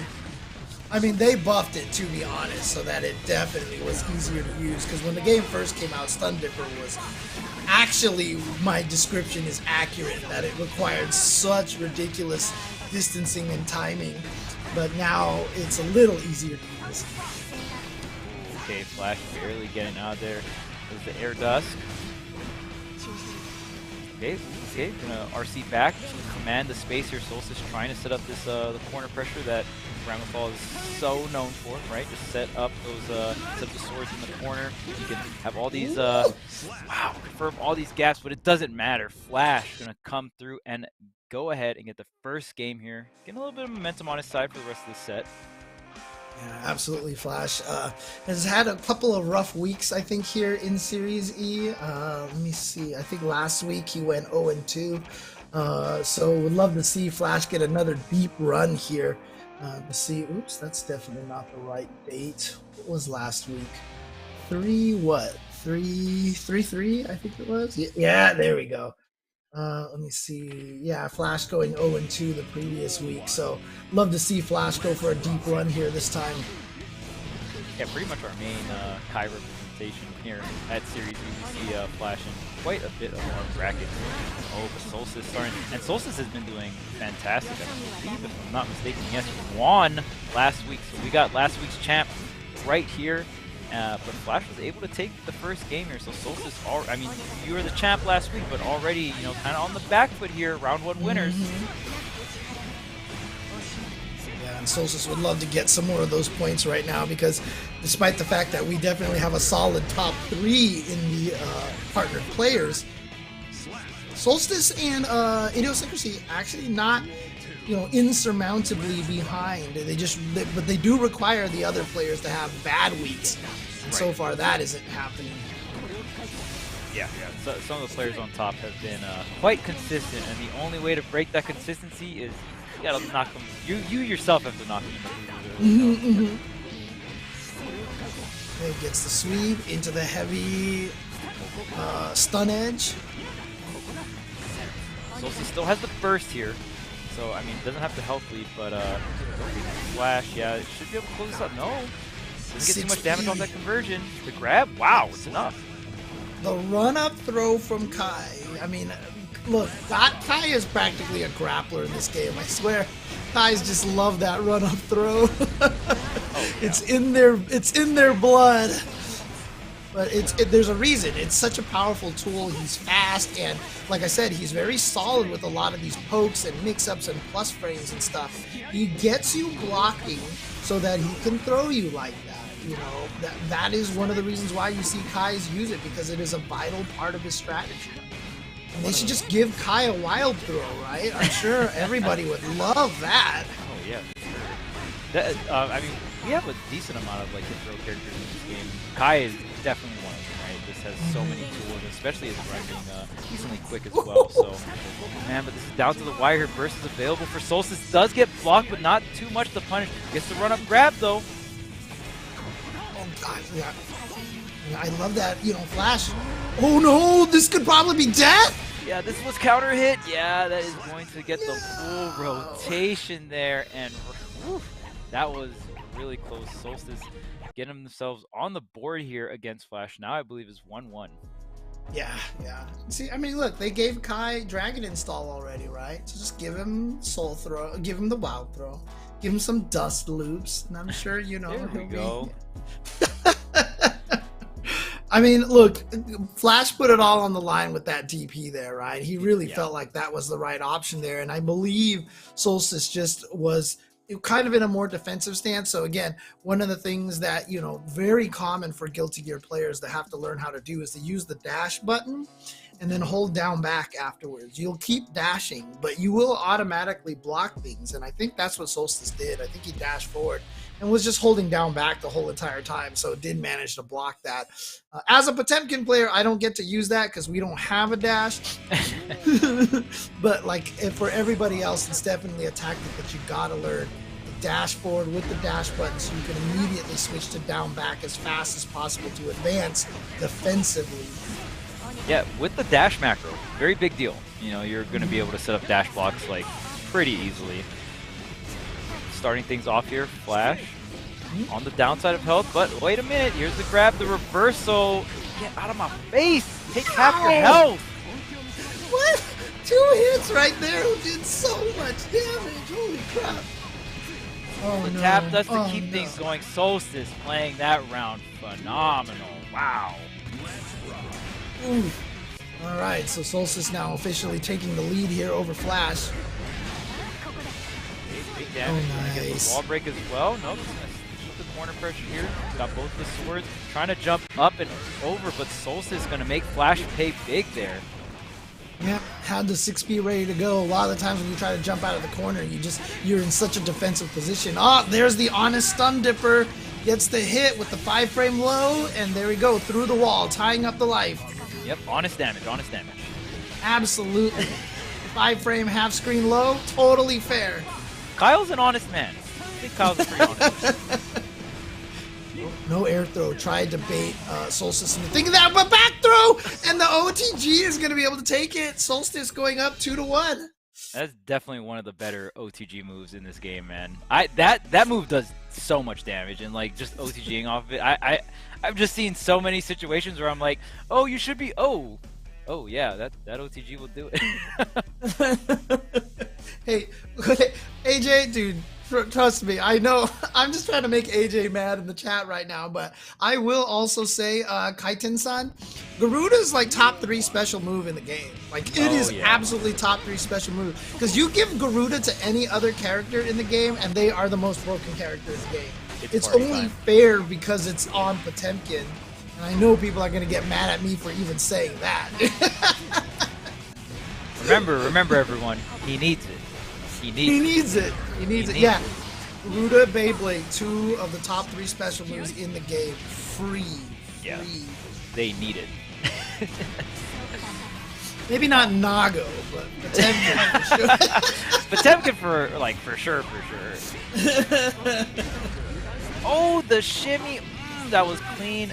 Ooh, comboing off of the dust too. That was so nice coming out from Flash. Flash definitely trying to force this game 5 situation, really trying to push the envelope here. Oh God, just slashed him right out of the Fudra arc. And here we go now. Solstice. Oh no, another! This is going to be a big conversion. You look at how high you are up there, and the super. My goodness! Damage! Where did all your health go? Gone to Ramlethals, everyone. Okay. Oh, but speaking of, look at this. Good damage. Oh, well, it's not compared to what Ram just did, but he does get the wall splat. But, oh, my that God. Hit. You bet it all on that. You did it twice in a row. He tried the Churana. He did the Churana. Oh, my God. He actually did. Oh, okay. More power to you, Flash. It's conditioning. It's conditioning. It's conditioning for this round, right? For sure. the run-up grabs are going to hit. But you're going to have to get back to neutral because right now Solstice is cashing out on this corner damage. And look at all the meter on top of that. Almost 4 meter. You're going to have to go through another 50 tension soon. Oh, the throw OTG will be enough. And that's actually a 20-second perfect right there for Solstice. Going to advance forward over Flash. And Flash definitely was testing a lot with just the, throwing out the DPs in a lot of situations here. And again, Flash being an old school player, that's kind of one of the things that we did, in a lot of the older games. Like nowadays, if you get a DP blocked, I guess people just consider DPs cheap. But like you just get melted in all these games because DPs lead to super counter hit states and all this other stuff. And, right.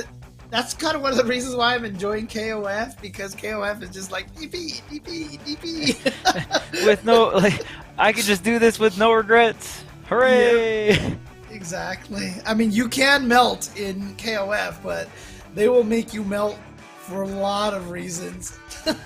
Yeah, absolutely. And we saw Flash willing to gamble one too many times on a couple rounds, but that's all right. But we're going to kick it over to Yeso so he can tell us a little bit more about that match we just watched.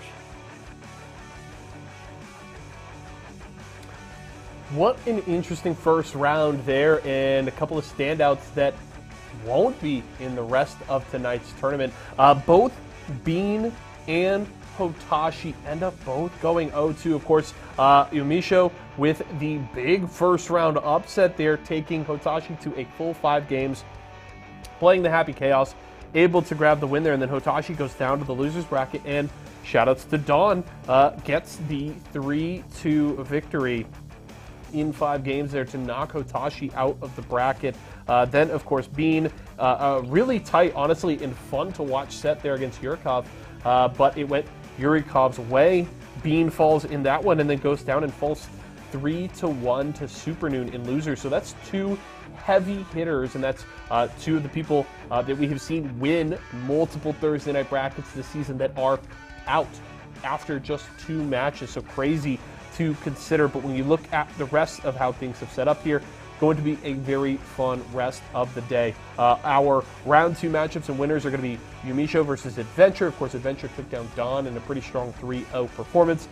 Jonathan Tene, who got the 3-0 against Chetsu, going against K7 Showoff. We'll have Yurikov and Idiosyncrasy, and then Shine and Solstice. And of course, this is again Solstice coming off of last week's performance, taking that 6-1 run and winning the entire bracket and looking to get a repeat of that. But at the very least, we'll have to go through Shine first to keep that run going. So that should be a very fun matchup. Players that are still alive, though, down in that loser side, Dawn and Razo both down there, Supernoon down there as well. That final losers round 1 matchup is Symbolis and Flash. So that's kind of the current state of the bracket right now, but well played from Solstice there. Honestly, a pretty strong finish. You heard James mentioning it, that nice clean 20-second perfect there in the final round to close it out, and that is the kind of nice little bow on that one that Solstice is able to put there. So well played from Solstice, and a lot of good matchups here so far on the day, and some strong starts from multiple players looking to get things rolling, specifically Jonathan Tene and Idiosyncrasy, both with 3-0s in winners round 1 is a good sign. They'll still have tough matchups for sure in winners round 2, but that is the kind of start you want to have to start to build some of that momentum and get things rolling in the bracket. So well played from both of them, and at the very least there are 4 of the 6 Series E signed players in the winner side, and all 6 still alive in the bracket right now. So well played from all of them. Do want to let you guys know, of course I touched on it a little bit earlier, we do have a new event and competition going on at all of our Walmart locations all across the country. It's called PvE, and it is a competition where anybody can come in and compete in a range of different titles. We've got things like Mario Kart, Halo Infinite, Fall Guys, and more. And the way it works is you come in, you buy tokens, you use tokens to get entries in the different games. You put up your best score, whether it's a time on a Mario Kart track or the highest score in an Apex Legends game, and you get your spot on the leaderboard. The best of the best in the leaderboard will win cash and prizes, and there are individual prize pools for each different leaderboard. The competitions run from Wednesday all the way through Sunday, so even if you get some tries in on a Wednesday night and you aren't quite there, you can still come back and keep entering to try and get that top score. So make sure to check out and come out to one of our local esports arenas inside of a Walmart store. You can use exclamation point locations in Twitch chat right now to get the link that you need and come out and compete in PvE today. We would love to see you at our stores very soon. But right now we've got action ready to go. I'm going to hand it back over to James and Charles to keep it rolling. All right. Time to get into the nitty gritty. We got round 2 winners, right? Not a, we've had winners round 1 where it's, 30s across the board. We had some game 5. We actually had a decent amount of game 5 situations here for round 1 winners. And I mean, Hotashi and Supernoon, 2 players that I would say are favorites to win the entire thing out of the tournament in after round 1's losers. Just again, Actually, goes to show. Supernoon is still there. Supernoon is still there. Oh, nice. Yeah. Okay, Supernoon's still in. Yeah. Okay, but Hotashi's out. Yeah.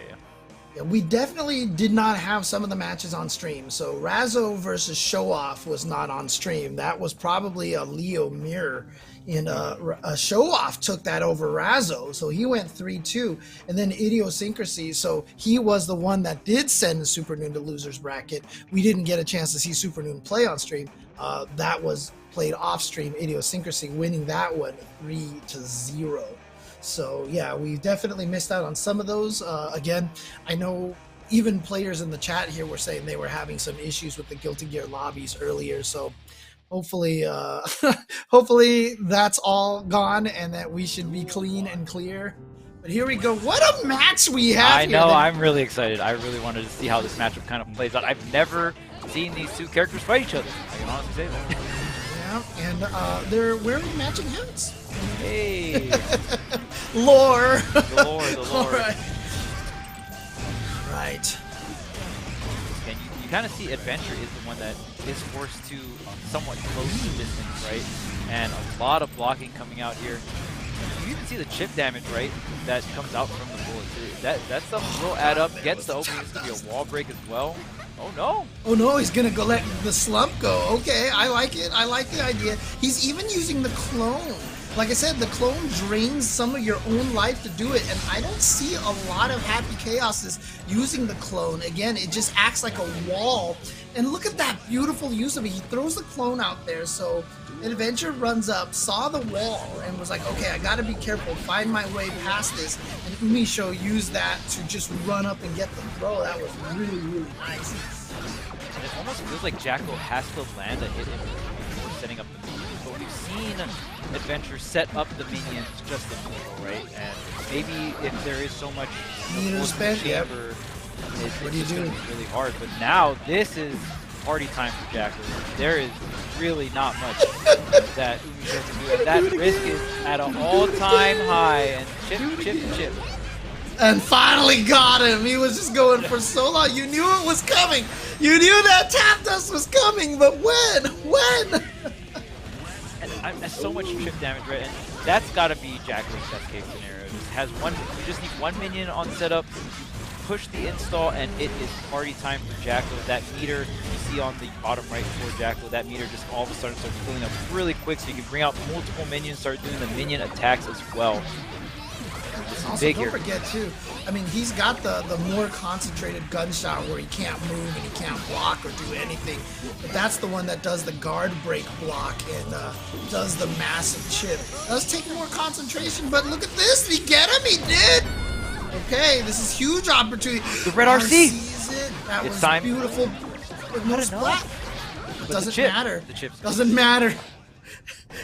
Not getting the splat might have even been better, because that held the position for Adventure to throw out those minions and just start going nuts. Yeah, and I feel like a big part of that matchup we're already seeing is, can Jacko set up a minion, right? I feel like when Happy Chaos has a certain amount of distance, has got the shots going, right? There's not going to be a window, or there shouldn't be a window large enough for Jacko to pull out a minion, right? It feels like Jacko could just, you know, get punished for pulling a minion there. So essentially Jacko has to get some kind of opening or some kind of pressure sequence to give the Jacko enough time to set up the minions. I mean, the way this match seems to go, it started to remind me, I don't play it, but like it reminds me of like, didn't like Yu-Gi-Oh just get like an online, and like the person who moved first would just do like a big 40-minute turn and just like kill you, like it would just on turn 1 kill you by doing like 7,000 things in a row. That's what this match seems like it is right now. Who's going first? Yeah, who goes first and just gets the big old kill. Who's gonna set up Unbreakable Board? Playing Yu-Gi-Oh! The yellow RC gonna get rid of the minions too. It's a really big deal here for Umi Show. That's the great thing about RC, or like yellow RC or the burst. You know, you get to clear out the minions, so you get bonus value off of that. But oh my goodness, Adventure getting this opening, that should be it. I don't even know. That wasn't enough to kill. How do you get out of the, like, I'm just trying to theory. I feel like once Umi Show is in that position, how do you win? Like, how do you get out? We haven't seen it quite yet.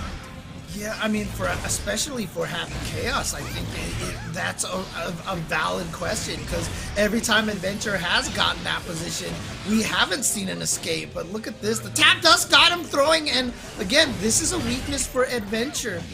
Adventure definitely has the problem of getting baited into shimmies a lot. And that's something that he's gonna have to work on. It's definitely a reflex, but he got the back throw. This whole fight could turn around right now. As he activates the super, like right there. Okay, here we go. Yep. Oh, what a YRC. This might be the one time Umi Show broke through that setup, and the one time he did, he's able to conquer Adventure. The yellow RC destroying the minions is the kicker. What? Oh my goodness. Ooh, the backdash makes the forces the burst here from Umi Show. Wants to keep this corner situation. He's gonna get shot up here. Already? No.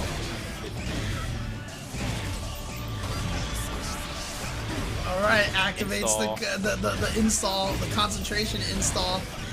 Yeah, and now he gets just to go a little bit more ham with the bullets, and always peppering in the command to regain your concentration. Like I said, it's so key. Out at this point. Yeah. It is rough, and I gotta say, shout out to the different poses from the clones. Oh yeah, so hilarious.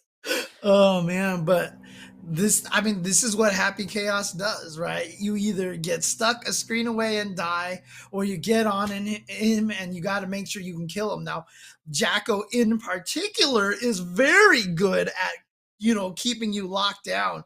And so that he had enough meter for that YRC in the previous round, and that was the key to surviving. Yeah, it really, you get to see so many situations snowball out of control here.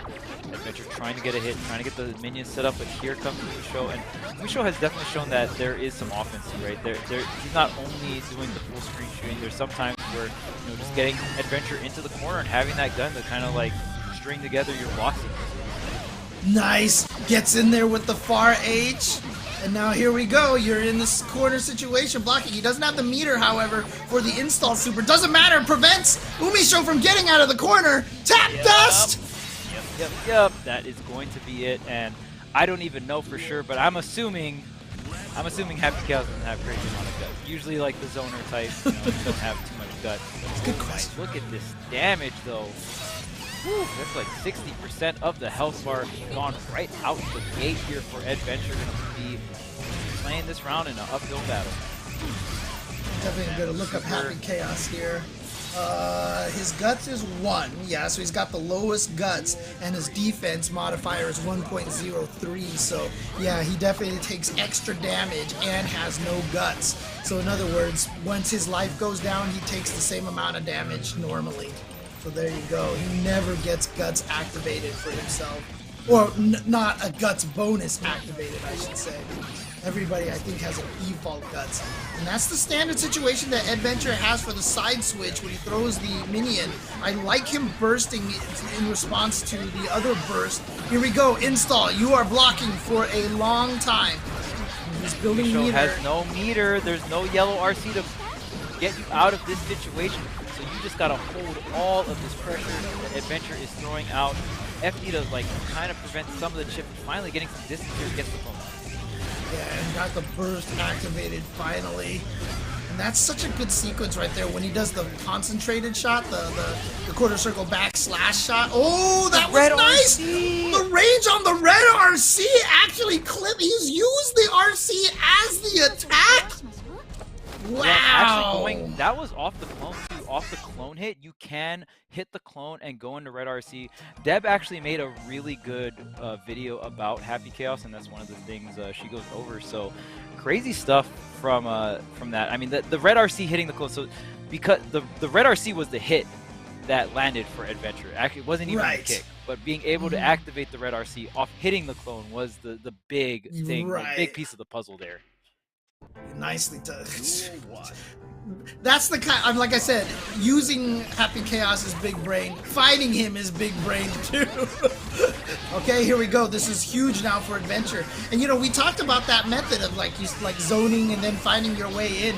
Like you mentioned, you can't do that against Happy Chaos because he will defeat you from a full screen away.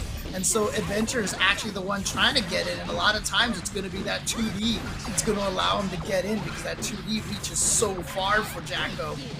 Yeah, Jacko has, you know, you have a mid, the kicks, the poorly kicks coming through, and then you have that sweep as well that has range, but you're coming in low. So Jacko definitely has normals that come in and use the momentum to close the gap here. But wow, Umi Show getting out of the corner right after the install. This is huge. You're burning time on the install and you're getting that damage. Yep. I'm just gonna shoot her through the wall. Didn't have the meter to reload all the bullets. He's out of bullets right now. So this is the time to get in there. Still no bullets. This is a problem. He's trying to fight. There we go. Finally got a bullet, but you see right there, if you're not paying attention to their resources, Happy Chaos, you might not notice that opportunity right there, you know, to get in, and Adventure did, and Umi Show had to fill that distance and wasn't quite able to.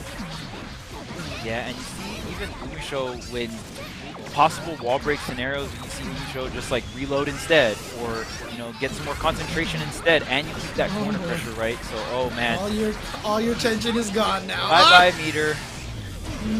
Oh, but a gold burst! He got it all back! How did he gold burst in the middle of that? Yeah, you have to just, the timing has to be crazy, and this is really bad. The concentration install. You're gonna be shooting a lot here, and then you also have another meter just in case you wanted to go into it again. Yes, it is. And he's going for the super concentrated shot, it looks like. Yeah. And again, that does the most chip, causes the guard break block stun, so you really can't do anything. You have to let it focus a little bit to get the guard break shot. You don't get it right away, but still, it's so fast and it's so scary. Okay, this is it for Adventure. Possibly closing out the situation is looking fantastic. Using all the meter here. Just gotta avoid the goal, getting the gold burst, right? That was the thing that essentially won Umi Show that last round. Oh man, okay. Now, opportunity for Umi Show to turn this completely around. No! Ed is right back in there, gets the hit into the super. This should kill an Adventure. Is going to advance forward with a perfect over Umi Show. And, oh man, nicely done. I was talking about like bursting for Umi Show like it was an option. He used it last round, so definitely not an option this round. So we saw the FD getting completely burned out just for sake of damage mitigation, and from there Umi Show had no burst. He used it last round and was essentially the reason why he won last round, right? Not only you get to disengage that corner situation, when you get that gold burst, you get a full stick of butter, you get 100 tension, so a lot of options for a lot of characters there. And I mean, obviously that install did well, but this time no burst to worry about, and Adventure just kept the corner pressure going, and so much resources. When you burn all of your meter for FD just to mitigate damage and you're still getting mixed, that is a really bad situation to be as. Oh man, yeah, that is not a fun situation to deal with. And again, Happy Chaos, not exactly with a lot of the fastest buttons either. I haven't checked. I'm not as familiar with his frame data as I am with a lot of other characters. Let me see. It's 5P is 5 frames. Yeah, that's his fastest button. It's 5P. That's it. Everything else is 6 frames or slower. So yeah, he's in a particularly bad situation once he gets put into the corner like that. Oof. No frame 1 intangibility on any of his supers, right? So. Oh, and his 5P whiffs on crouching? Oh god, okay. That's rough. Okay. That is rough. Yeah, this character has no defense. Like, zero. And to that, I think the rest of the Guilty Gear players out there throw out a collectively good. Good that he has no defense. Because, man. Oh my goodness, the side switch coming out from Jonathan. Of course, the sword super going to do a little bit less damage, but the Eddie ready to go on this Oki here. To be able to summon Eddie to get the tap dust opening with another wall break from the Shark super. This might be enough. Oh my goodness, just shy. Yeah, goes for that meaty with the invite hell. Now just flies away. Yeah. Oh, but he got caught with the counter hit. This is huge for show off. Yeah, we've seen Leo do tons of damage, and the 5P to break the pressure. Jonathan getting out of that situation and getting the last hit with the Eddie. He's just not scared, dude. He's gonna hit that 5P all day.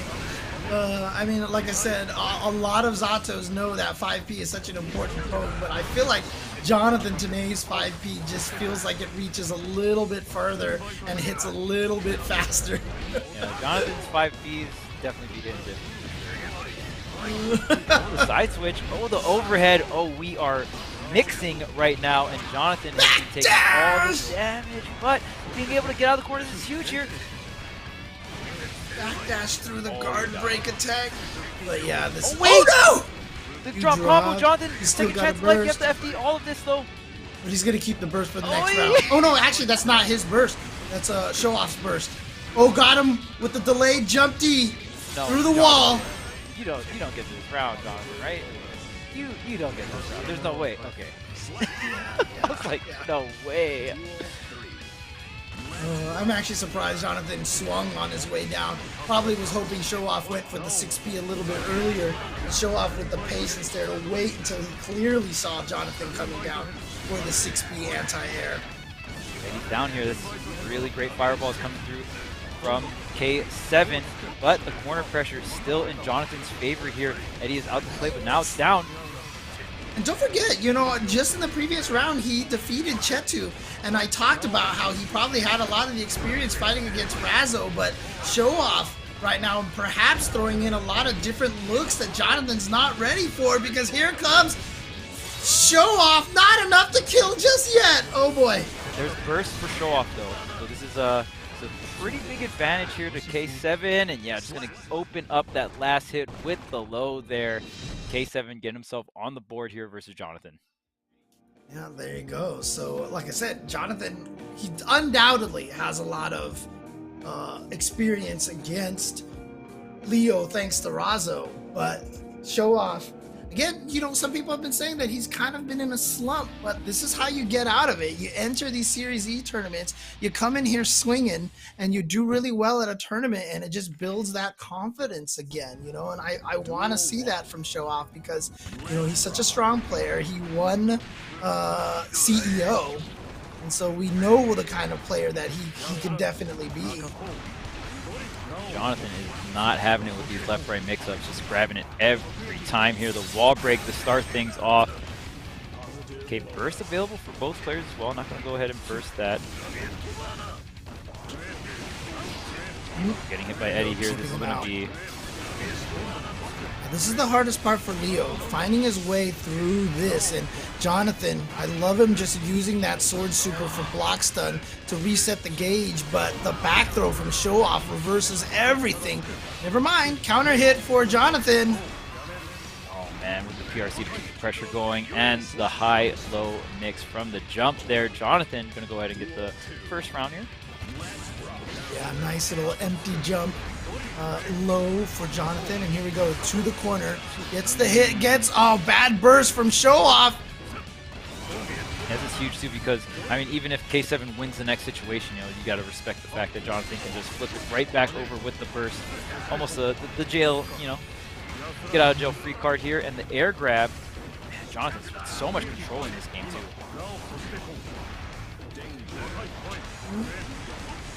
Okay, there we go. Here for Jonathan. Has a positive bonus, but here comes K7. The burst, there it is. Yeah, he's backdashing a lot. He keeps getting the negative penalty danger warning, but that should be gone now with all the forward dash. And then remember what I said. All of a sudden, with the Sharknado out of nowhere, he had not used it all game 1 and 2 long, saved it for the end right there, and then caught Show Off by surprise. Nicely done. Run up Sharknado, definitely a mainstay for Jonathan, sealing out many, many rounds.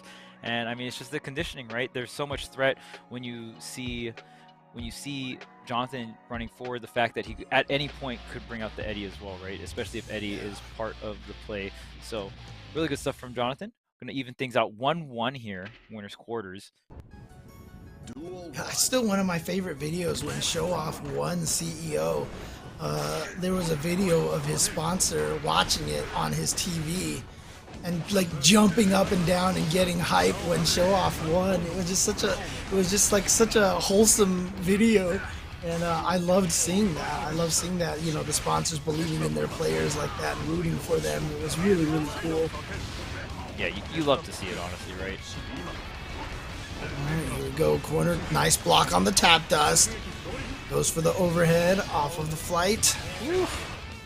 That's one thing we have been seeing players get a lot better at is just the defense, right? I mean, blocking that whole Eddie sequence is not easy.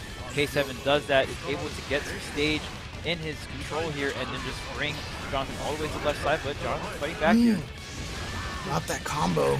But I'm going to get another pickup here. Not going to be enough to kill. Just needs one more hit. Show Off, though, with the Sonic Boom PRC. Going to get in here. Mix-up time. Stays in the front. Goes low twice in a row. Into the super. Can't burst anymore after the activation.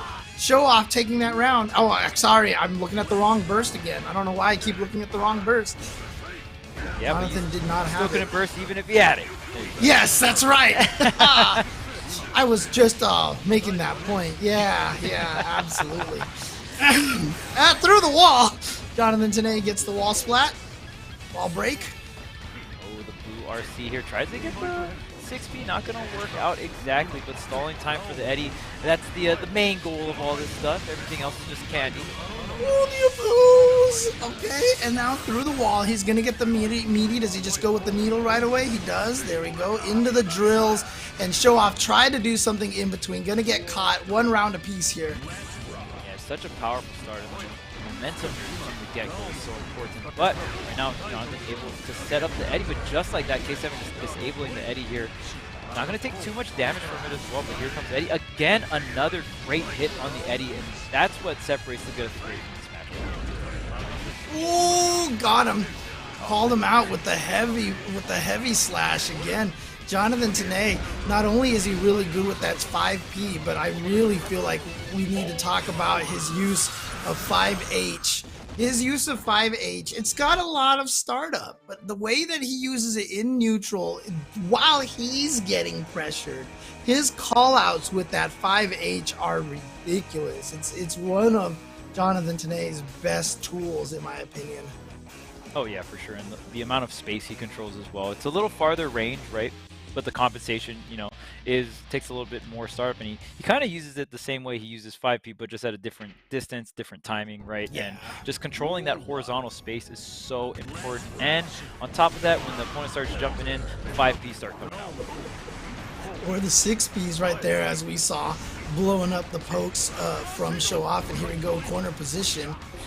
And, trying to bide time now for Eddie. What a jump! To get over the Sonic Boom. He knew that that's what Show Off was going to try to do. Now the sword through the wall gets the Eddie gauge back. The meaty pressure with the needle. Covering the gap in between with the 2S to keep the pressure going. the burst into the Sharknado. Jonathan playing this matchup so well. The red RC, are we trying to finish the game right now? We're trying to finish this round. The wall break, it's not enough. Jonathan, just a smidge more. A meter could have ended it with a super. K7 with a second chance here. Oh, he missed that. He got the counter hit, and he tried to maximize the damage by doing a dash 2H into the pillar to get to the back turn. He did it just a little too slow, and Jonathan Tanay recovered from hit stun in time. It's unfortunate. Yeah, so those are those situations where, yeah, you have to maximize the combo, but drop it, you lose it, right? Especially with the amount of health working there. K7 already not starting this round with a good start here. Jonathan is already up 2-1. This is your last chance here. You've got to make this round count. He went for the command throw. He was too far away and missed, but Show Off did not have a punish ready to go. He was not expecting that throw with at all. And Jonathan Tanay with the counter poke off of the 2-piece gonna take it 3-1 over Show Off. Yeah, and that set was, man, like there were so many situations that were just barely out of range or just barely a little too late frame-wise right on that follow-up. And, you know, just really goes to show how punishing fighting games can be. Just a tad bit off, just a frame or two off, and that could be you like just winning or you getting totally blown back and losing, right? Like the two different worlds are way, way different.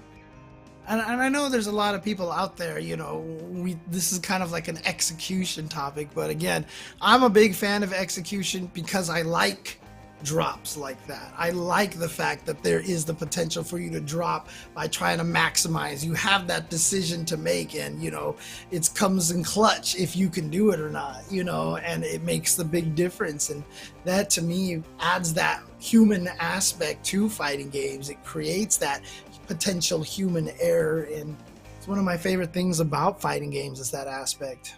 Oh yeah, the amount of pressure. I mean, you know, we've both competed back in the day, and that it's a lot of pressure. And you know, the more forward we go in time, there's a lot more on the line.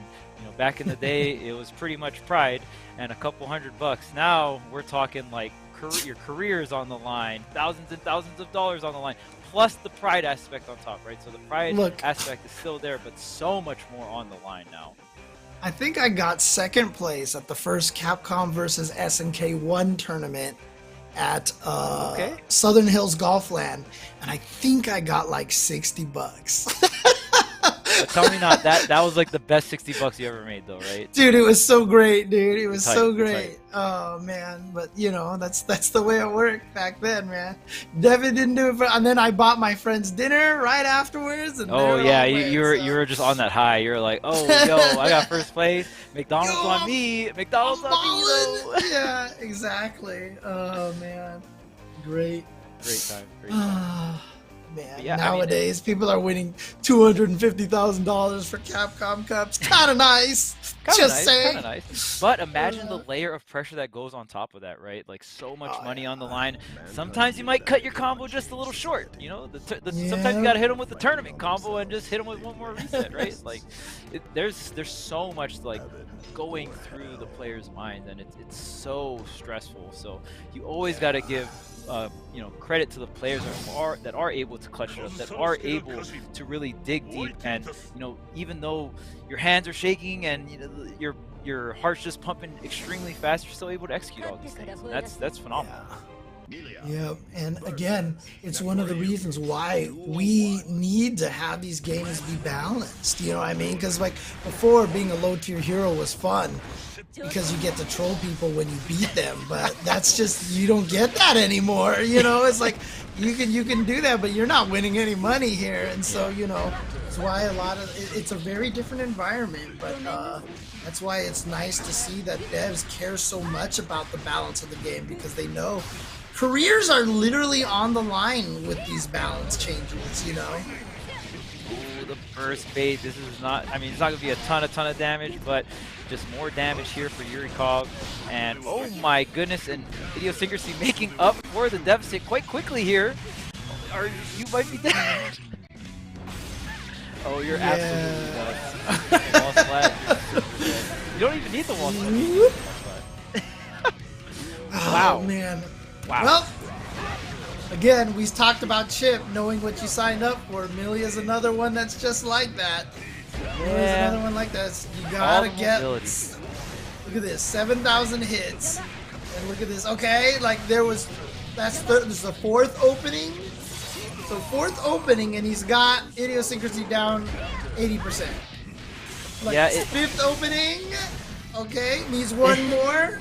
Maybe two. 6 openings. Oh, try the OTG, get the mix from there. The yellow RC creating the space. You at this point, this is where one opening. Okay, we're just. I think it's gonna block. Yeah, the FD. Okay, we got the RC to make it safe here. You just need one more paper cut. Okay. Oh, God. That was 8 openings versus 1 opening right there, dude. That was. Oh my. It can be rough for Milia. You have the constant 4-way mix, especially off of the heavy diff setup here, right?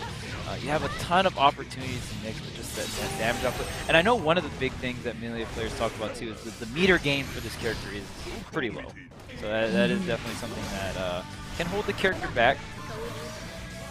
Right, PRC back in there. Wow, he was far enough in the corner that actually led into a cross-up. What a read on the burst, and Yurikov with a perfect to take that first game. Yurikov is out here working.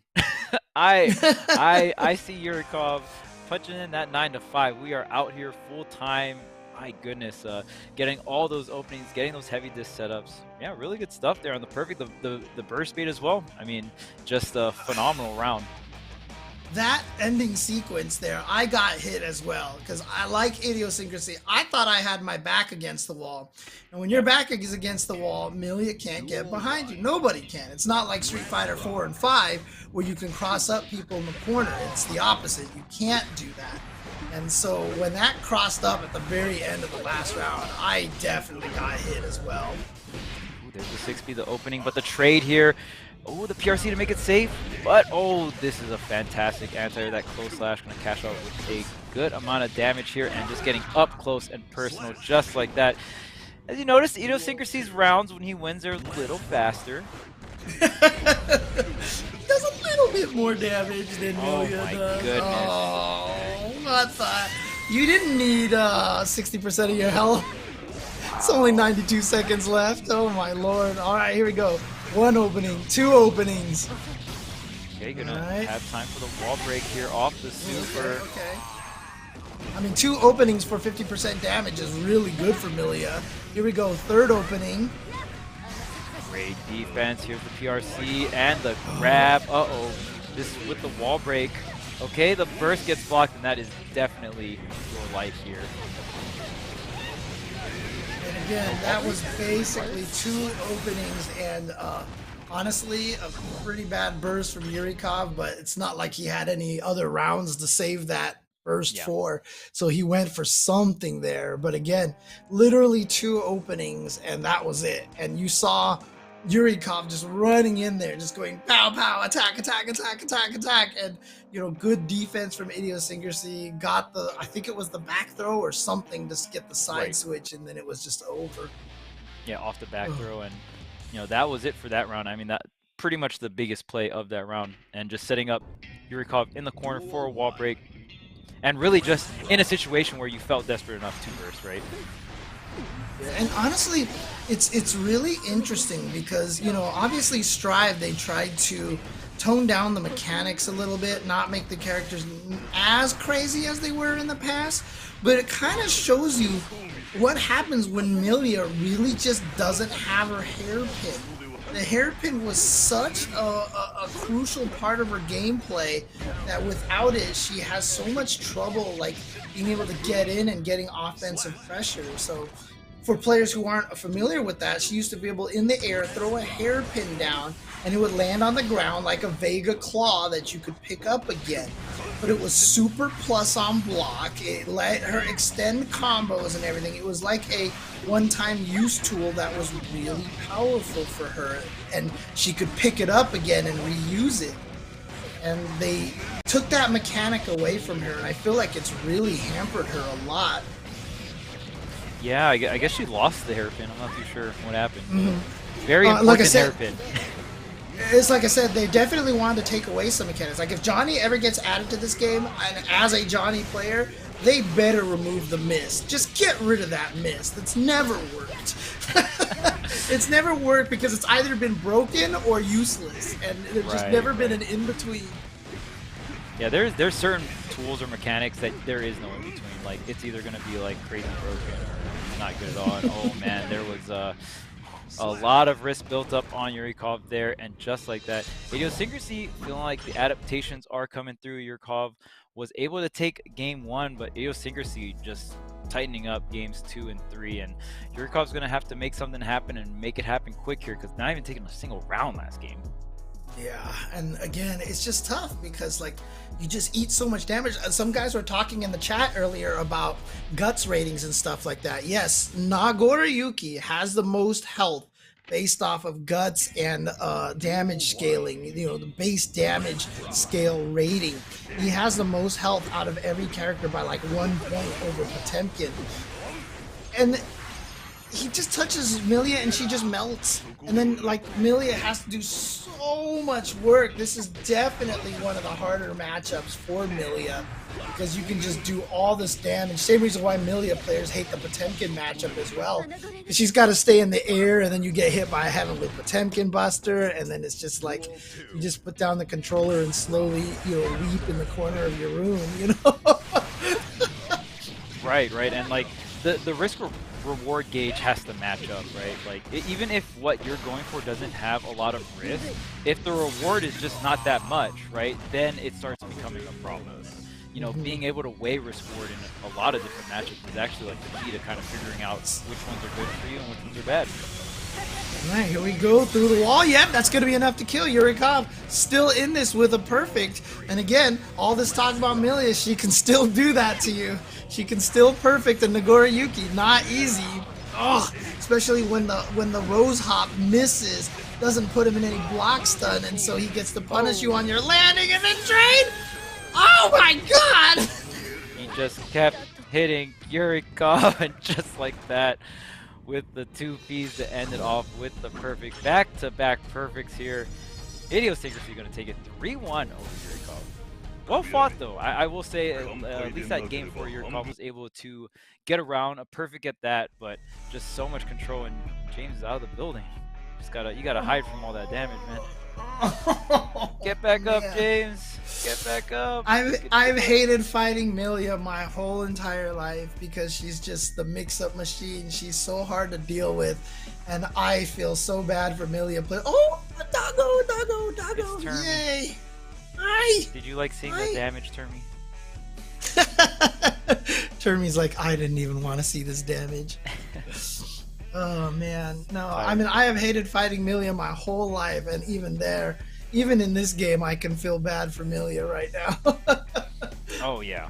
Milia was definitely a menace in some of the older Guilty Gears. I wish we did see her in a more relevant spot in the meta, but I mean, I'm pretty sure things will change, right? We saw some Faust buffs in the not the last patch, but 2 patches ago, so they're definitely looking to balance the game more. It's just so hard because so many characters are different, right? And like one little change could make the character extremely busted. And that's the thing, right? So like, let's say we decide to up Milia's damage a little bit, right? Now she's just going to be absolutely terror to fight against a lot of other characters. It's kind of one of the reasons why I brought up the hairpin, because I was just thinking in my head, how could we buff her? And I really just feel like Milia's hairpin mechanic was such a smart way to do that, because, you know, it's such a valuable tool, but you can lose that tool. And if you lose that tool, like it's like a, you know, Samurai Showdown before you could pick up your weapons off screen. It's like if you throw the hairpin, but then somehow it side switches and now you're away from the hairpin, you've lost it. So I just feel like maybe that's a mechanic they might have to think about bringing back for Milia, because it's such a powerful tool, yet the limitations on it make it kind of more fair. I don't know. Interesting.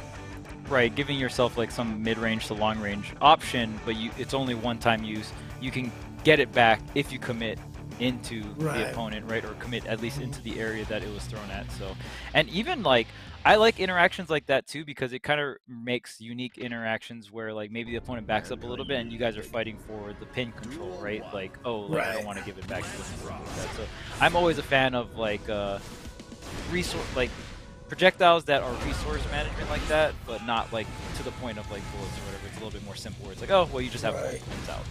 And then also, if I'm not mistaken, sweep into disc is not a true meaty. I think people can jump if you do sweep into disc, and maybe that would be a buff, making that a true meaty so that you actually have to hold that mix-up. A lot of characters get that kind of stuff without being Milia, you know what I mean? Right. The sweep into disc is not jumpable? I could have swore it was. It might have been one of the betas that I was testing that out in. Just like that, Shine taking quite the beating there from Solstice, finding himself a new home on the left wall of the stage, so something that Ramlethal does pretty well. Shine. I mean, I've definitely talked about this matchup. I know Potemkin's, can get frustrated by this because of the heavy slash so far away, and then, you can flick the sword explosions, but Ramlethal players are so much smarter now that they're always ready for it as well, and offering that pressure. That's huge.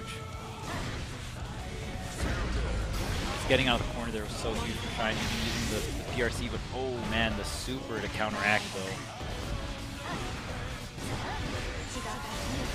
Okay. Here's that pressure plus frames on the flip attack.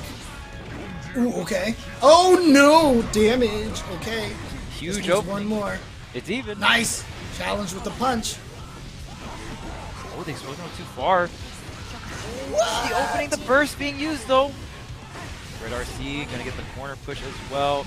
This should be it off the explosion. Man, resources being burned down to the wire. I love the management there from both players. You saw that one opening Shine really making it count, and just the burst, the red RCs all around, and so close. But Shine gonna go ahead and lose that round or game actually. Yeah.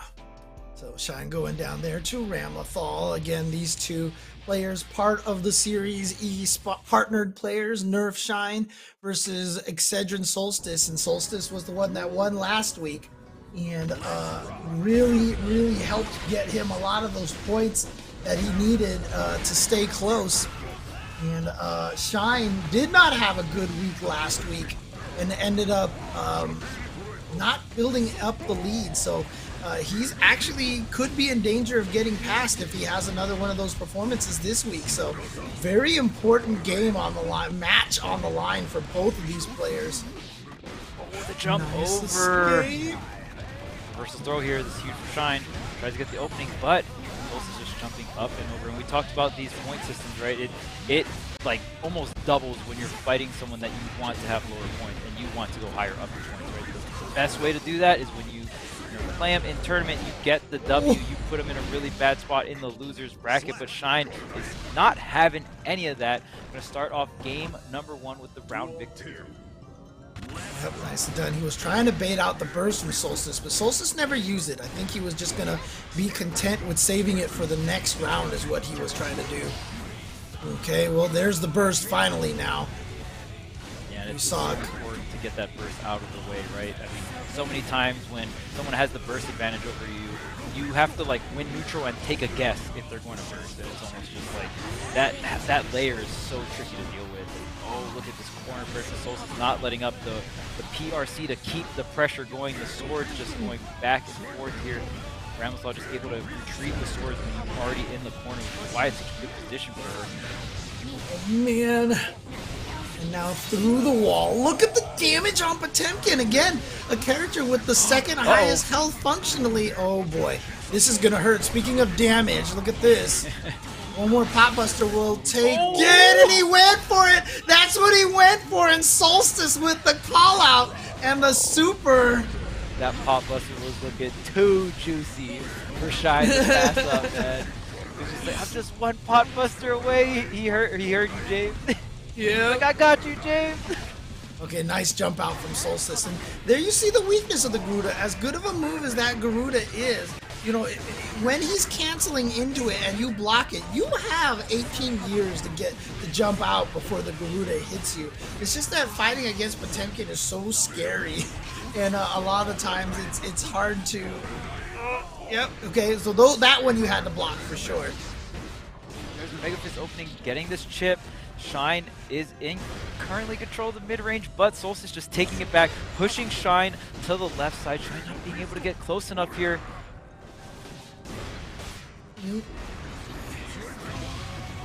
Got him with the slide head, but he didn't have the Hammerfall charged up, so it didn't build him any room. Baits out the burst, but he's close enough for the corner. He's close enough for the corner. She has the super. This should be death. Boom! Wow, the grab was so close, but yet so far for Shine. Unfortunate, but good idea, but just not being close enough. This is really huge for Solstice right now. He's up 2-0, I think it is. If he can take this over Shine, I mean, it's kind of blue shelling in a way, because obviously he needs to get into second and third place position, and Shine's a little bit ahead of that, but still, you know, beating up on first place from a little bit further back is still going to benefit him a little bit. Oh yeah, absolutely. I think if you're one of the players that, you know, are, I believe there's 2 players that are about like 100 points down from like first, second, third-ish. All you want to do is hit those like top 2, top 3 players down in terms of points, so you have a chance to bring it back, right? So that is pretty much your only win condition. You can't win all these tournaments and then just have them, you know, get second and third. You're hoping that you beat them in this like round 1 winners or round 2 winners, and hopefully they bust her out of moves. That's what you're kind of rolling for. Okay, PRC in there. That's one of the favorite things that Shine likes to do. Got the jump slash, jump heavy slash. Oh! The butt hit in such a range that it looked like Shine was going to be, it was so meaty that I think both me and Solstice thought that he was going to be able to combo into 2K2D. And so after getting hit by that butt, he was probably just blocking just in case it wasn't going to combo. Yeah. Shine was already ahead of the game and was like, no, I'm just going to use that opportunity to get a pot buster instead and kill you. Good old pot buster coming through. Oh man, the sword damage. And look at that, just shimmying back. Just going to whiff punish here on Shine. Big damage with the wall break as well. Solstice looking poised to take this round here. Yep, that's that. Okay, match point now for Solstice. Takes this round and he's going to advance forward 3-0. Now remember, Shine is the pro tag, so pro tags have a bonus to the chances of reverse throw. I've seen Shine do many reverse throws. I would not be surprised. I don't know the exact stats, but I would not be surprised if Shine has the most reverse throws. He's the Potemkin, the pro tag. And he's this corner pressure again. It's so scary to deal with this. Okay, makes it through there. Like, oh, you're the pro tag? Well, here's the reality check. Solstice looking poised to take this one once again. The corner pressure. Shine not being able to find the opening out. Finally does get in, tries to walk up, but tried to bait a backdash. Tried to bait a backdash there. I think he wanted to pop buster a backdash, but Solstice woke up with a button instead. And now Solstice. Oh, a gold burst! Okay, PRC gonna keep himself safe. Got him with the jump punch. Meaty Garuda out of the air. Pressure. PRC in there. Tried to go for the pop buster, but Solstice with the challenge off of the 5P. Solstice takes it 3-0 in last week, right before Series E that he won last week. He won NLBC before that. And I feel like, I mean, he's, like we said, he's not in the top 3 of the points, but I feel like that win at NLBC, a lot of times taking a big event like that just flips a switch in your head. Like it's weird and cliche to say, you just have to believe it. But when you do it, you know you can do it. And it just changes the way your brain operates. It's crazy. Yeah, because if anyone knows you're faking it, it's you, right? So if you're like, yeah, I can totally do this, but like in the back of your head, you're like, nah, there's no way, right? Like, so I mean, just that extra layer of confidence is so big. But we're going to toss it over to Yeso so we can continue to go over this amazing bracket. Yeso, what do you think? Big wins there for a bunch of Series E pros as we wrap up winners round 2, and things are starting to shape up as we get closer and closer to setting our top 4. Just running through the matches we just saw. Of course, we kicked it off with Adventure taking out Umi Show there, and we talked about it earlier. Hotashi falling in the first round there, but the Happy Chaos does not trip up Adventure there, and that's a big win, 3-1 over Umi Show. Then we went to Jonathan Tanay versus K7 Show Off, and Jonathan looking good today. Changed that 3-0 in round 1 into a 3-1 win here in round 2, and will face Adventure in the winners semifinals. Now, Yurikov and Idiosyncrasy here. Yurikov taking a nice set against Bean earlier, a very close one, but wasn't able to carry that against Idiosyncrasy. And Idiosyncrasy continuing to look good. Still has a ways to go to get into that top 4 once again, but coming off of a second place finish last week, looking to build on that, and a solid start for Idiosyncrasy here. Idiosyncrasy's opponent in the next round will be Solstice. Of course, we just saw Solstice take a strong 3-0 win against Shine, and Shine, of course, at the top of our Series E leaderboard at this point in the season. But it seems that while Shine seemed to dominate a lot of these matchups earlier on in the season, seems like a lot of players, Solstice included, have slowly improved and kind of closed that gap as the season has gone on. So our winners semifinal matchups will be Adventure and Jonathan Tanay, and then Idiosyncrasy and Solstice. And awesome that we will get a rematch of last week's winners finals and grand finals there just this early in the bracket. That should be fun. Quick update before we go to break on the state of the losers bracket. Razo has stayed alive, took out Yurikov, and is now waiting for the winner of Shine versus Dawn. Supernoon took out K7 Show Off, and Flash beat Umi Show. So in losers round 3, we have Razo waiting for that other matchup, and then Supernoon and Flash facing off against each other. So that's the current state of the bracket. Right now, though, we're going to go to a quick break. When we come back, more Series E, Guilty Gear Strive. Don't go far.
Welcome back, everybody, to Series E Guilty Gear action presented by Esports Arena.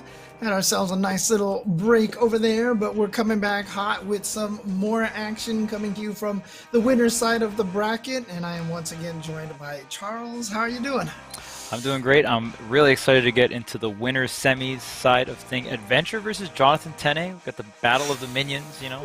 You got the workforce for Adventure and Eddie for Jonathan here, so we'll see which minions prevail. Yeah, and just as an update to everybody, I know we talked about the first round of the losers bracket where, we lost Bean and Hotashi in the first round of losers. So Don beat Hotashi, Razo beat Chetu, Supernoon beat Bean, and Flash beat Symbolis. Then in round 2, Don defeated Shine. So again, Shine with back-to-back weeks of not getting a lot of points here. And then Razo defeated Yurikov, Supernoon defeated Show Off, and Flash defeated Umi Show. So Flash defeated Umi Show 3-0, by the way. So blowing up that happy chaos. But interesting situation when Supernoon did go on to defeat Flash 3-2. Again, a lot of ramifications for placement here with Shine. His lead getting more and more tenuous. Here.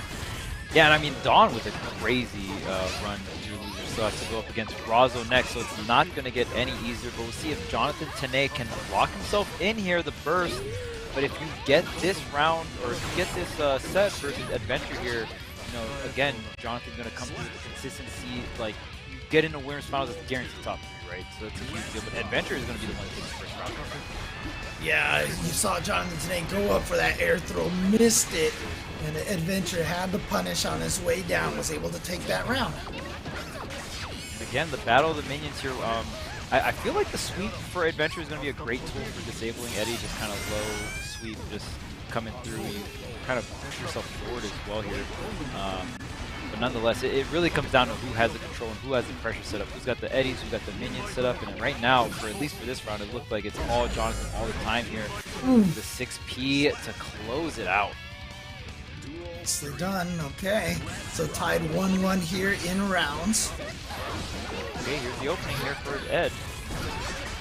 Adventure now starting to get this lockdown here. Again, we saw what he was able to do to Umi Show once he got this situation. He's trying to go for it again, and yeah, Jonathan just having trouble getting out of here. Here we go, more pressure. Okay, Jonathan finds the gap. Finds the time to throw out Eddie, but the burst. Eddie is back for now, but will you get a chance for something? Yes, you do, and there's the counter hit. Could be a wall break as well to follow. Okay, we're going for the shark super here. I don't know. Yeah, wow, it's enough. Oh, okay. Beautiful calculation on damage there. Not going for the sword because, you know, he could have done that if he didn't think the shark was going to kill. Yeah, he wanted to get the pressure after the wall break and the refresh Eddie gauge, but decided instead. Oh, there we go. Yeah, and if you want the damage, you go with the shark. But if you want the Eddie setup afterwards, you go with the sword, right? So, really great stuff. I'm gonna pick up my cat like a minion and toss it because I'm not gonna get banned from Twitch for tossing my cat. So I was just impersonating Jacko. Oh man. All right, here we go. Pressure. Speaking of, now going the other direction with the pressure. Oh, the reversal throw on both ends here, and now Tap Dust with the block, the red RC to get rid of the minions, and now it's time for Jonathan to set up the pressure here with Eddie, but the burst just thwarting it. Ooh, the punch out of the air. Okay, gets the anti-air, and sorry about microphone noise. That's my cat hitting my microphone with its head. Menace. Your cat wants to get on some commentary too. Yeah, that's...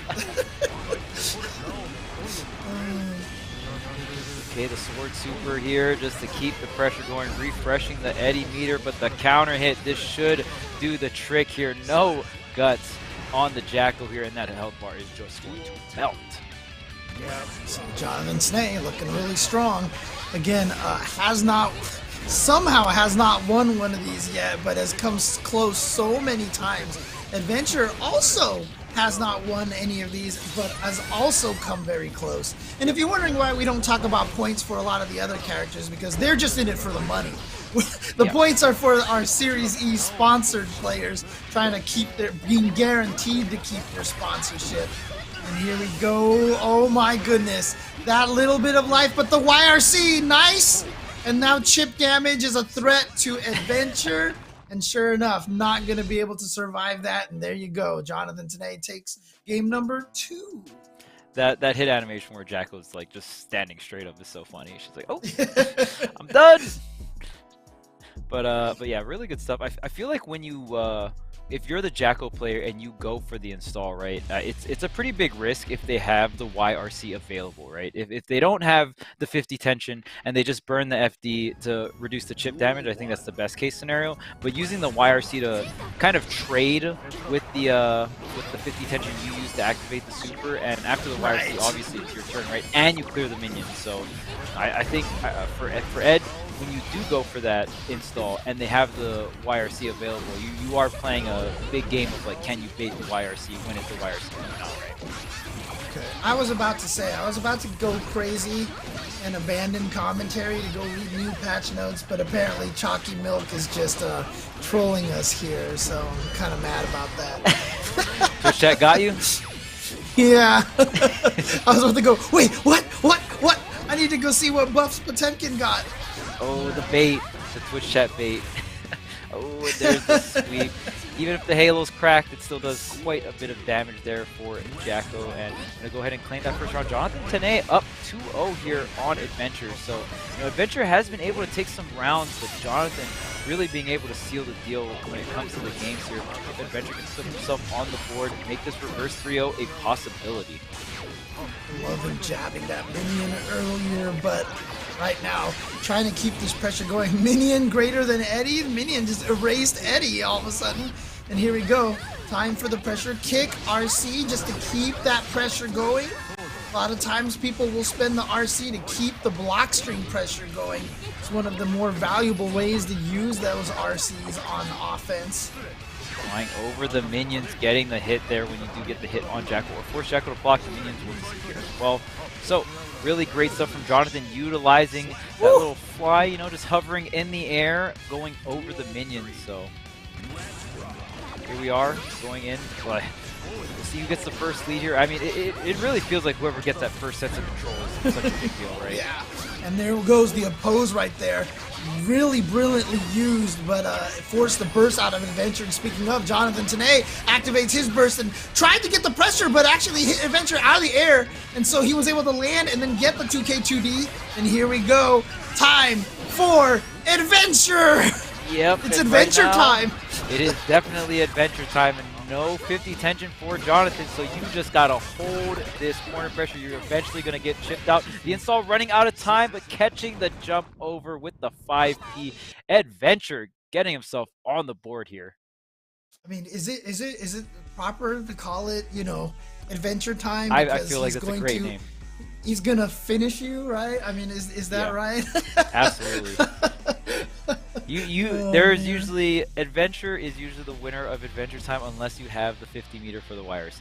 If you don't have the 50 meter for the YRC, you got to hold the biggest L. Yeah, I mean, again, we saw with the Umi Show match as well.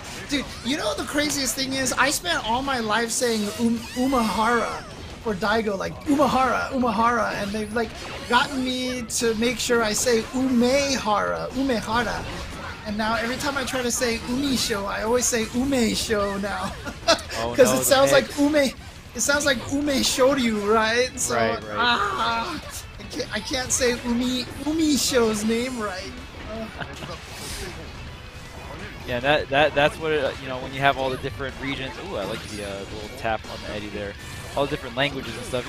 You can definitely get mixed as a commentator pretty hard. Yeah. All right, here we go. The Gaping Maw. Lock him in the corner. Attack Dust. Gonna get the hit. That's gonna be able to take this round. And now Jonathan Dene at match point. Wasn't able to take this 2-0. Adventure winning the last game, but Jonathan now on match point, trying to see if he might be able to finally take his first Series E week. Yeah, especially setting yourself up in top 3 is just fantastic for points. But I really want to see Jonathan at least take one of these tournaments, these Series E's home, especially in the first season. He's done so well. I would go as far as saying he's the most consistent player in terms of placement, right? So yeah, absolutely. I mean, to have as many points as he does without ever winning an event definitely shows that week after week. I mean, we've had 2 weeks in a row now where Shine, our leader on that board, and there it is. Jonathan Zay is gonna take it with a perfect at 63 seconds. Oh my God, it was like almost a half round perfect there. But you know, Shine 2 weeks in a row, so it kind of shows you Shine has been able to get all of his points by winning a tournament or 2. I think he might have won at this point in time, but Jonathan Tene has just been grinding through this consistently, getting like top 5, top 4, top 3 week after week after week. So there you go. Looks like Jonathan Tene is going into the winners finals. He'll be fighting against the winner of Idiosyncrasy and Solstice. Again, 2 more players who are sponsored and looking to gain a ton of those points as well. Solstice was the one who made it here last week and I think defeated Jonathan Tene. How did that go exactly again? I'm gonna look up last week's bracket. Solstice? It was 3-0 over Jonathan in losers finals. Yes, you're right. It was losers finals they fought. And yeah, okay, so Jonathan Tene was sent to losers early on by Solstice 3-0. And then Solstice was able to defeat Jonathan Tanay with another 3-0. So double jeopardy. Oh, that's right. That was the player that Jonathan kept using Soul against. He went Soul in both of those sets against Solstice to see if he could get something else going.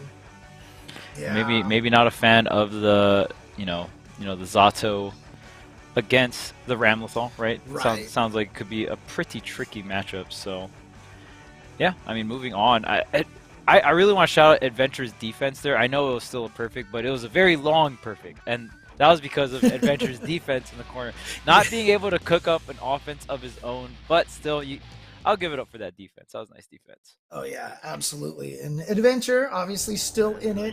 He's going to be facing off against Razo, who defeated Don. So Don's run in loser side is over. So Adventure has to fight Razo down there. As I said, Supernoon defeated Flash, and Supernoon is awaiting the loser of this match here. So Supernoon making his way through the bracket as well. So if, let's say, Idiosyncrasy loses this, he's going to have to fight another Ramlethal in losers. If Solstice loses this, he's going to have to fight he's going to have to do a Ram Mirror in loser side. Okay, had the 100 tension to make that safe there. Quite a bit of work here, but here comes Solstice with the pressure. Gonna go take Idiosyncrasy all the way to the left side here. Okay, drain all the blood. Beyblades are online. The Fukios as well. The red RC. This could be it. The scaling, yeah. I mean, the red RC scaling is pretty brutal. Yeah. Unless you, of course, do the fast cancel. But if the red Roman cancel hits with that wave. Oh, checks on the Fukio forward. Okay, here we go. Gets the hit. Oh no! Oh, but it's out of the air. But he's down to 0 health. Ow! But the range again of that button. Yeah, you think the range is crazy with 2 blood bars. Try maxing it out. It gets pretty ridiculous. And of course, Solstice had to respect the super as well in the blood form. Right. Tries to go forward. Nice backdash choice by Solstice there to get away from the close slash after blocking the Beyblade, which of course is 0 on block. Baits the burst. Not too out much of there out of with it. the flip. Okay. Super. No, didn't go for the super. He's got full meter now. BRC in. Yep. Air throw. The BRC gave him the preview. He went for the air throw. Idio did not believe and did not try to tech it. Or he might have been in the middle of an attack already. I'm not sure. Yeah, just like kind of valuing the BRC instead of the Oki you get from the super wall break, right? Very interesting choice of the meter here. But Idio going to open up with quite the opener here, the super wall break. Not only is that going to do a lot of damage, you do have Oki coming into this situation. Idio right in. Yeah, this life lead that he has. We talked about how Nago just has all the health. Doesn't need to use any of it. Perfect for Idiosyncrasy. Taking out Solstice, game number 1. And I want to check last week. Did these two fight as well? Yeah, Idiosyncrasy beat Solstice in winner's side. But then remember, Solstice came back and reset it with a 3-1 and then won with a 3-2. So this is Idiosyncrasy trying to get revenge. Yeah, so close to getting that W there. And you love to see Idiosyncrasy usage of the close slash, right? There's certain gaps where you're like respecting Nago, and he kind of just uses those gaps for times to just walk up a little closer to you, get the close slash situation right. And just like many other characters in this game, close slash is a pretty safe button on block, right? And being jump cancelable for most. So really great button to get the offense started, right? So good. I mean, if we wanted to talk about top 3 normals in the game, close slash by Nago might be one of them. Because that thing, great frame data, super fast, one of the best anti-airs in the game as well, leads to so many different things. There's so much you can do off of that button. It's super scary.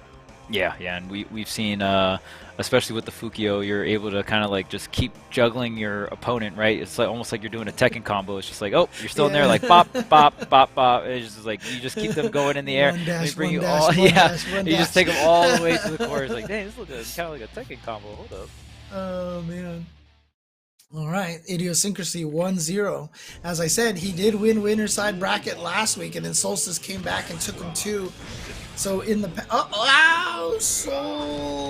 Yo, Solstice with the incredible neutral. Look at that, no fear. Dude, no fear at all, Solstice. I mean, at this point, using the my control. I swear some people actually use the my controller disconnected strategy online. Have you ever fought someone who just like stops moving? You're like, huh? And you walk up, and then they just hit you with like a level 3. yeah. It's like the ultimate bait right there. Yeah, exactly. Oh man, that's why you never give anybody an inch. If you're fighting someone online and it looks like their controller goes down, take them out and take them out now. Yep. There's no mercy out there on the battlefield, right? Hey, we've even seen that in so many different tournaments. No. Just trying to get some food. James got to fight for his setup, man. It's crazy. Cat was trying to steal some food out of here. What are you doing? Sneaky. Jasmine? Trying to get some human food. No, bad kitty. You're not allowed. Sorry. Jasmine trying to find the serious all of a sudden. With the defense. Yeah, shut it serious. Down. Oh man, I was just sitting here talking blah blah. What are you doing? You know, it's like, oh man. All right, kitty, come here. We've been having some lobby issues today. I'm not too sure what's up with the servers, but I know at like the very beginning of the show. I don't know if you guys could. Hey! Oh Lord! Oh God! Oh, all right. Okay. You didn't give me food. F your mic. I'm out of here. I think she just opposed me, dude. I swear. Just like brought up the hand. Exactly. Here we go. Starts with the 2S. Gets right in there with the Fukyo. All right. Solstice trying to get out of there with the Daru. Nothing after that though. But the // doesn't connect for Idio. Goes for the whole thing, yep. Like I said, those RCs off of the block strings is something that you see players use so often just to keep pressure, just to push out of the corner. Oh, there's that close slash. Looking so good. All right. And then now that half screen 5H. Yeah, the blood is at an all-time high here for Idio, so we're gonna have a lot of range, but the mobility is cut unless you can get the fight or it drains, that command grab, draining all the blood here. You're gonna have to use the blue RC to close the gap. Wow, okay, super here. Okay. The tipper? Okay. The supers. Oh, it was the tipper. Yeah, you're right. Okay. And now, just goes in for the throw. Idiosyncrasy with the comeback. And that was fantastic too, because Idio had enough time where the blood gauge went down enough for at least a Fukyo and maybe like one more opening, right? Maybe not enough for a Beyblade, but you could just risk it all on the Blade and the pop, right? So very nice blood management coming out from Idio. Empty jump into the low, forcing the burst out of Idiosyncrasy. Idiosyncrasy trying to hold this corner position, but getting caught by the flip attack. That's a couple of times now we've seen Solstice use that to get out. Nice use of the PRC to extend that combo from a range where most things weren't going to really be able to get him any rewards. Jumping over the sword explosion, but Idio, the defense needs to be a little tighter here. Solstice finding the openings, getting the wall break, but it's not enough. Still not kill. This is the power that Nago has, and honestly, with how strong this character is, I'm sure people would love to see Nago get some kind of nerf. Honestly, I just think you just change his defense modifiers. I think you leave him exactly as he is. Right. Just lower his defense a little bit. Give him a lower guts. Give him a lower standard defense modifier, and just let him rock. I think that's the fairest way to do it, and I would like to see that because, it's always sad when you completely take away cool options from a character, Right. One thing for sure, Nago can stick around to make a lot of different comebacks, right? So, I feel like a lot of players and spectators see offense, but you also got to look at some of the defensive values too, right? Yeah, exactly. And it is one of the things that makes Nago so strong. Honestly, if he died as fast as a lot of other characters, he honestly wouldn't be this big of a threat. There's the burst here. This is down to the wire here for game 2, but the 2S opener, that move is so damn good. Amazing range, even without the blood, right? That move is just fantastic. Then you put the blood on top of it. Oh my goodness, that 2S is such a threat. So many different ranges. It hits low as well. Is one of the craziest mid-range checks in the game. Yeah, and you know, speaking to that idea about nerfing his damage modifier, you saw how much he won with. He won with like this much of a chunk. But if he had the same kind of defense modifier as a Leo, as a Kai, or a Soul, probably would have been dead. So, you know, something to look at, I think. Kicks coming through, whenever you can combo. Yeah, the damage output gets pretty ridiculous. When you think of damage output comparatively, like, to how much damage you can take, and I think the big key here is like the amount of mobility. Oh, you're done. That is your life. Oh, the tipper! Wow, doesn't get the OCG. No. Okay, but doesn't matter. Look at this chip. Yeah, and then you let go. You try to do something, and then you just get smacked by that super far range standing heavy slash. Yeah, I'm just gonna drain out all the blood there, which means Beyblades are in motion. That's the thing. That's the big difference with characters like Pot or Nago, right? The high health characters is, you know, Pot does have some moves that give him mobility, but nothing compared to Nago. Nago has the teleport. He's got the Beyblade, which is like just such a fantastic tool for mobility, and then you get increased range after you use it. It's just so strong. But the explosion there, okay, Solstice. The explosion ruining the YRC. Woo. Okay. Yeah, but again, you know, that super through the wall would have killed almost every other character by this point. Nago's surviving. And people are right. Nago will still kill you in 1 to 2 mix-ups. But I think that's fine. You know, 2 to 3 mix-ups. I think that's fine. But if he died in 2 to 3 mix-ups as well, then I think it's fair. Oh, to the super with the wall break. This should definitely be it. And my goodness, Idio. I mean, Solstice was keeping things close, but Idio was always able to seal the deal when it came to these games, man. Yeah, well, you know, the interesting part of it, like I said, last week did defeat Solstice 3-1 in winners finals. Right. So this time this was winners semis, and winners finals he defeated him 3-1. Solstice did come back all the way to take it by resetting the bracket and then just winning straight up 3-1, 3-2. It was very close, but now between this week and last week, they're tied 2-2 against each other.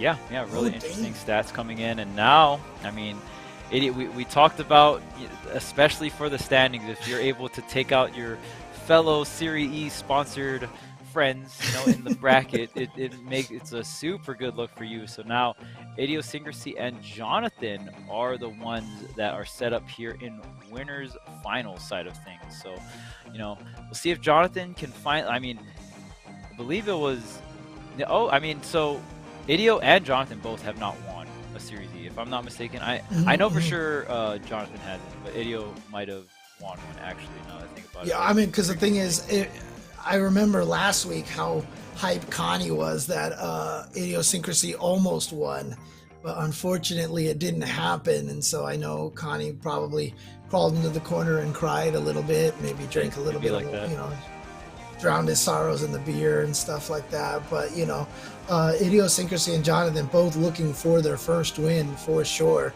And Idiosyncrasy needs these points more than Jonathan does, but Razzo is still in the mix as well in loser side. Yeah. Razzo has defeated Adventure 3-0, and so Solstice and Supernoon are going to be going up against each other. But I think we're going to the Jonathan Tanay Idiosyncrasy match on winner's side, on winners finals. Jonathan is, you know, pretty down for this matchup, right? Considering like some of the other matchups that he has to go against for the top tiers. This is a matchup where I've heard Zottos are, you know, they're down to fight Nago. Not a lot of characters are down to fight Nago, by the way. So, I mean, that is definitely a blessing and a privilege in itself.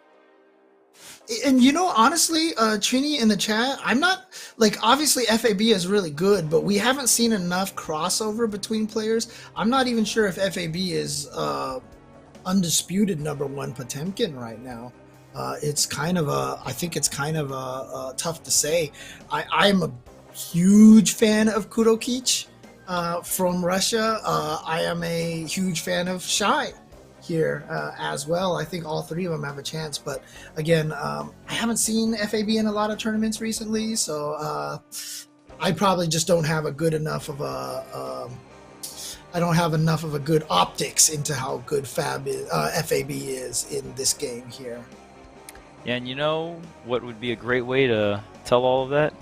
See which Potemkin places the highest at Evo. That's a pretty easy one. Now, obviously, there's some context behind that. Sometimes you run in, sometimes you get unlucky and you run into certain matchups, especially if they're solo Potemkin names. But usually that's how, for the most part.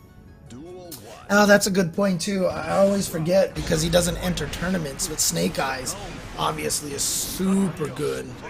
Yeah, that's the thing, freshman. I remember at the ICFC Asias, FAB wasn't doing great at the tournaments that he was entering in. So, like I said, I haven't seen a lot recently, which is funny because it almost feels like FAB needs Potemkin to be super bad to be spurred into playing out of his mind. Oh man, with the wall break. Oh no wall break coming out from Jonathan. Maybe not able to pick it up there, but the tap dusk opening, we've seen it time and time again. Perfect to open things up here. Winners finals, Jonathan 10A versus Idiosyncrasy. That's not good for Idiosyncrasy, not a good sign. But again, this is Guilty Gear. Dying by perfects is just another day. It's another thing. So you can never be discouraged by that. Especially when you got Beyblades to get yourself out of situations like that. Oh, the 5P RC, the classic Jonathan today. Yep, and let me just get that meter back real quick. Let me just get this positive bonus. Jonathan looking good, but Idio with the meter to use now gets an opening, but doesn't convert here. This is huge. Okay, trying to fight his way out of here, getting him into the corner. I thought he was good. Oh, there it is, the sword super. That's what I was expecting, because back-to-back Eddie pressure, full screen Eddie pressure into sword is a full screen carry. Yeah, and that's the crazy thing about Zotto. You can get punished so hard by just blocking the needle, right? And you just get carried all the way. Yeah, and look at this. You just have to hold this, and you're just gonna eventually die to the chip, trying to use the FD, and a standing ovation coming out here from Jonathan. He was clapping it up. I love the way Eddie looks in this game. I mean, one of the reasons why I could never fight Zotto before in the past is that I always felt like Eddie kind of like his sprite really overlapped Zotto, and I just couldn't see what was going on. Eddie's really clear in this game, and I also think he's hilarious. Like, the expressions they gave Eddie in this game are just like, mwah, in this game. I love it. I love how happy he looks. Oh, man. He is full out trolling. There's a lot of animations with smiles. Let's just put it that way. Yes, like that oppose, the facial expression that he has is so great. Oh, man. Ooh, the burst to keep the corner pressure. I like that from Idio. Getting the opening, but another burst coming out here from Jonathan. This is going to be the conversion into the super. That's going to be death, I think. Are you just done? Oh my goodness. Yeah. Wow. I just didn't believe for a second, but just the guts value on Zotto, right? It just, yeah, it really does matter. It's pretty miserable. It's pretty miserable. Oh, God, and there's that close slash again. And the reason why that close slash is such a... right? Wow, okay. The reason why that close slash is so good is because of the option selectability of it. You walk up and you do it, and if they block it, it's like a Street Fighter V close strong. Like, they block it, you still have the mix-up. You still have the advantage. Yep. If they jump, you hit them out of the air, and now you even have a bigger advantage. If they jump and touch a button, you counter hit them, and then you get 10 years of juggle. Like, that move is such a powerful tool that Nago has. And like I said, you know, we talked about Garuda and Beyblade being top 2 special moves in the game. Close slash for Nago might be the #1 best normal move in the game. Seriously. It's incredibly strong. It sets up for so much offense as well. Just the angle it sends as well. You're able to kind of get those juggle situations. Just you can double close slash and end things off with bar slash. Just the amount of options and being able to teleport as well. Teleport forward into close slash. So you really do have a lot of options as Nago, and you got to make sure to shut them down, just like Jonathan's doing here. And this should we have a lot of meter here. Yeah, the YRC just to get the Eddie out of there. I like that coming out from Idio. You have one chance, so you cannot get chipped. You only got a little bit of meter, and I don't think that there was anything that Idio could do in that situation. The movement that's Nago's biggest weakness, is that he has no movement, no air movement. So he definitely had to eat a lot. He was going to land on a drill, basically. Yeah, I just double checked as well. I didn't want to say this without double checking, but yeah, Nago's close slash is +3 on block. So if you block it, he's plus, and that's why it's so good. Incredible move here. The blood meter, though, pretty high here for Idio.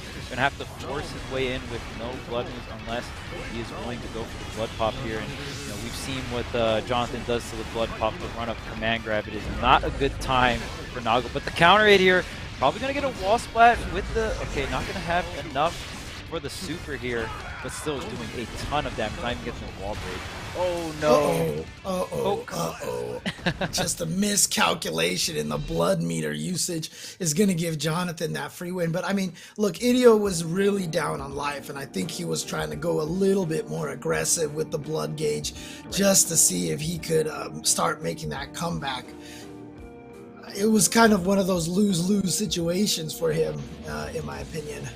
Yeah, and I mean, there are situations as the Nago player where you can just be like, all right, you know what? I'm going to go all in. And, the blood pop on block is definitely not plus, but it's not too minus as long as you get a decent amount of range before you can just like combo into it, right? But I think that's why this matchup can be a little rough for Nago, right? Once the blood meter gets high, all of a sudden it's, a pretty huge risk to commit into Zotto, right? You have to go for like this corner poke strategy that Idio is going for here. Very good situation, and the break the law. To break the law to get away from the throw. Nice. Good read. Okay, taking out Eddie there, and this poke strategy is working out incredible for Idio. Just poking out the Eddie, outranging Eddie, and that is what Idio is going to have to do to take out Jonathan. Yeah, well, there we go. The tap dust is going to get the hit, so he's going to get the wall break. But of course, Eddie gauge, you can see there, still empty. So he's got nope, it doesn't go for anything right there. Just backs off to build up that Eddie gauge, throws out the oppose, and here we go. Locked in, sword, build it back up, take you to the corner. The classic.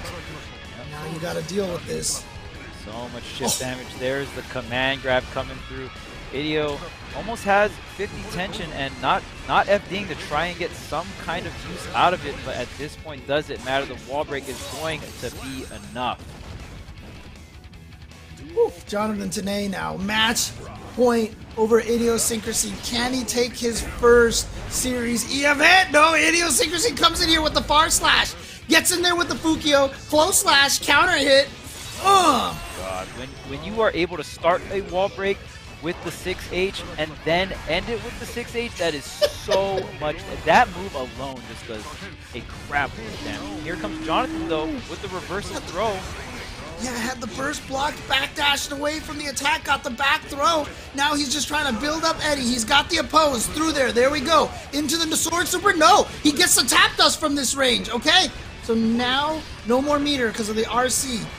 But he's got Eddie back. Tap dust again. Positive meter tension is going to be huge, but watch out for the BRC from Idio. Here he comes. Stick of butter for Idio here, and there it is, the opening, and that should be enough with the red RC. Idio saving all the resources for that final moment there, and now we got a Game 5 situation. And it's one of those tough situations because honestly, as nice as the wall break is, these days, the way players react to the wall break, whoever has more meter tends to BRC their way in afterwards. And in essence, even if you're the one that knocks the opponent through the wall, you could put yourself at a disadvantage. So I'm wondering if we're going to start getting to a point where maybe some people don't want to take that wall break and let them spring off the wall, because like I said, that BRC is a problem. But again, at the same time, you want that positive meter bonus and you want that extra damage.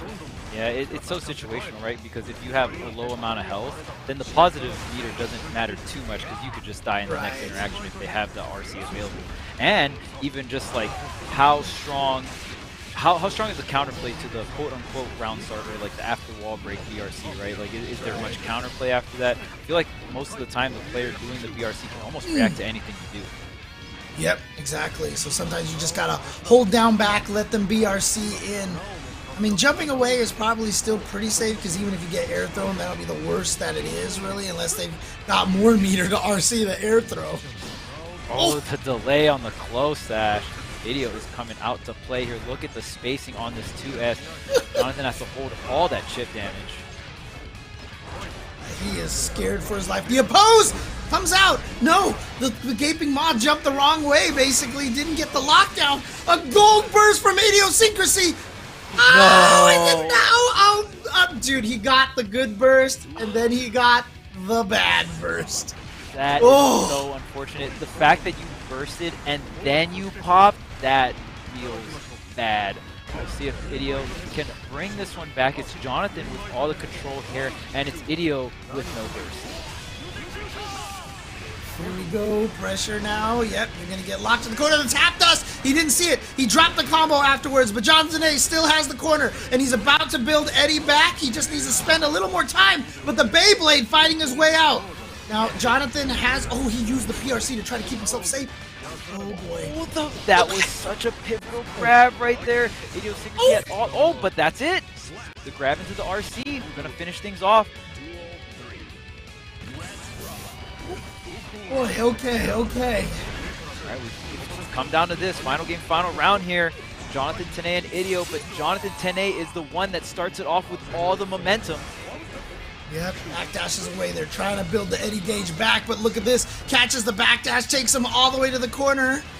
How are you going to get out? The PRC, the eject button. I am out of the corner there, and the pose setup doing wonders.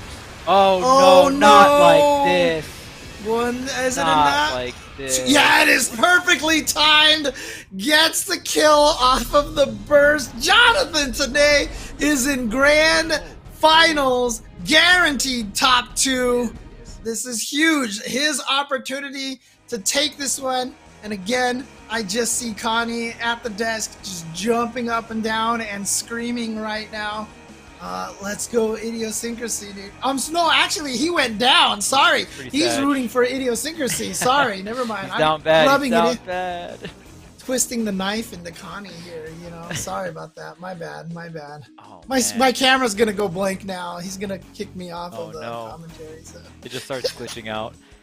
Man, and that sucks. I'm gonna be real. That sucks. The like we talked about it too. The Sharknado is probably one of the better punishes against the blood pop, because that animation just takes so long. So you essentially just have a really long combo, a really long animation, and you just want to get that final hit in the end there, and the whole time that blood meter is slowly draining Nago's life. So a little unfortunate. 2 really pivotal blood pops right there coming out from Idio, right?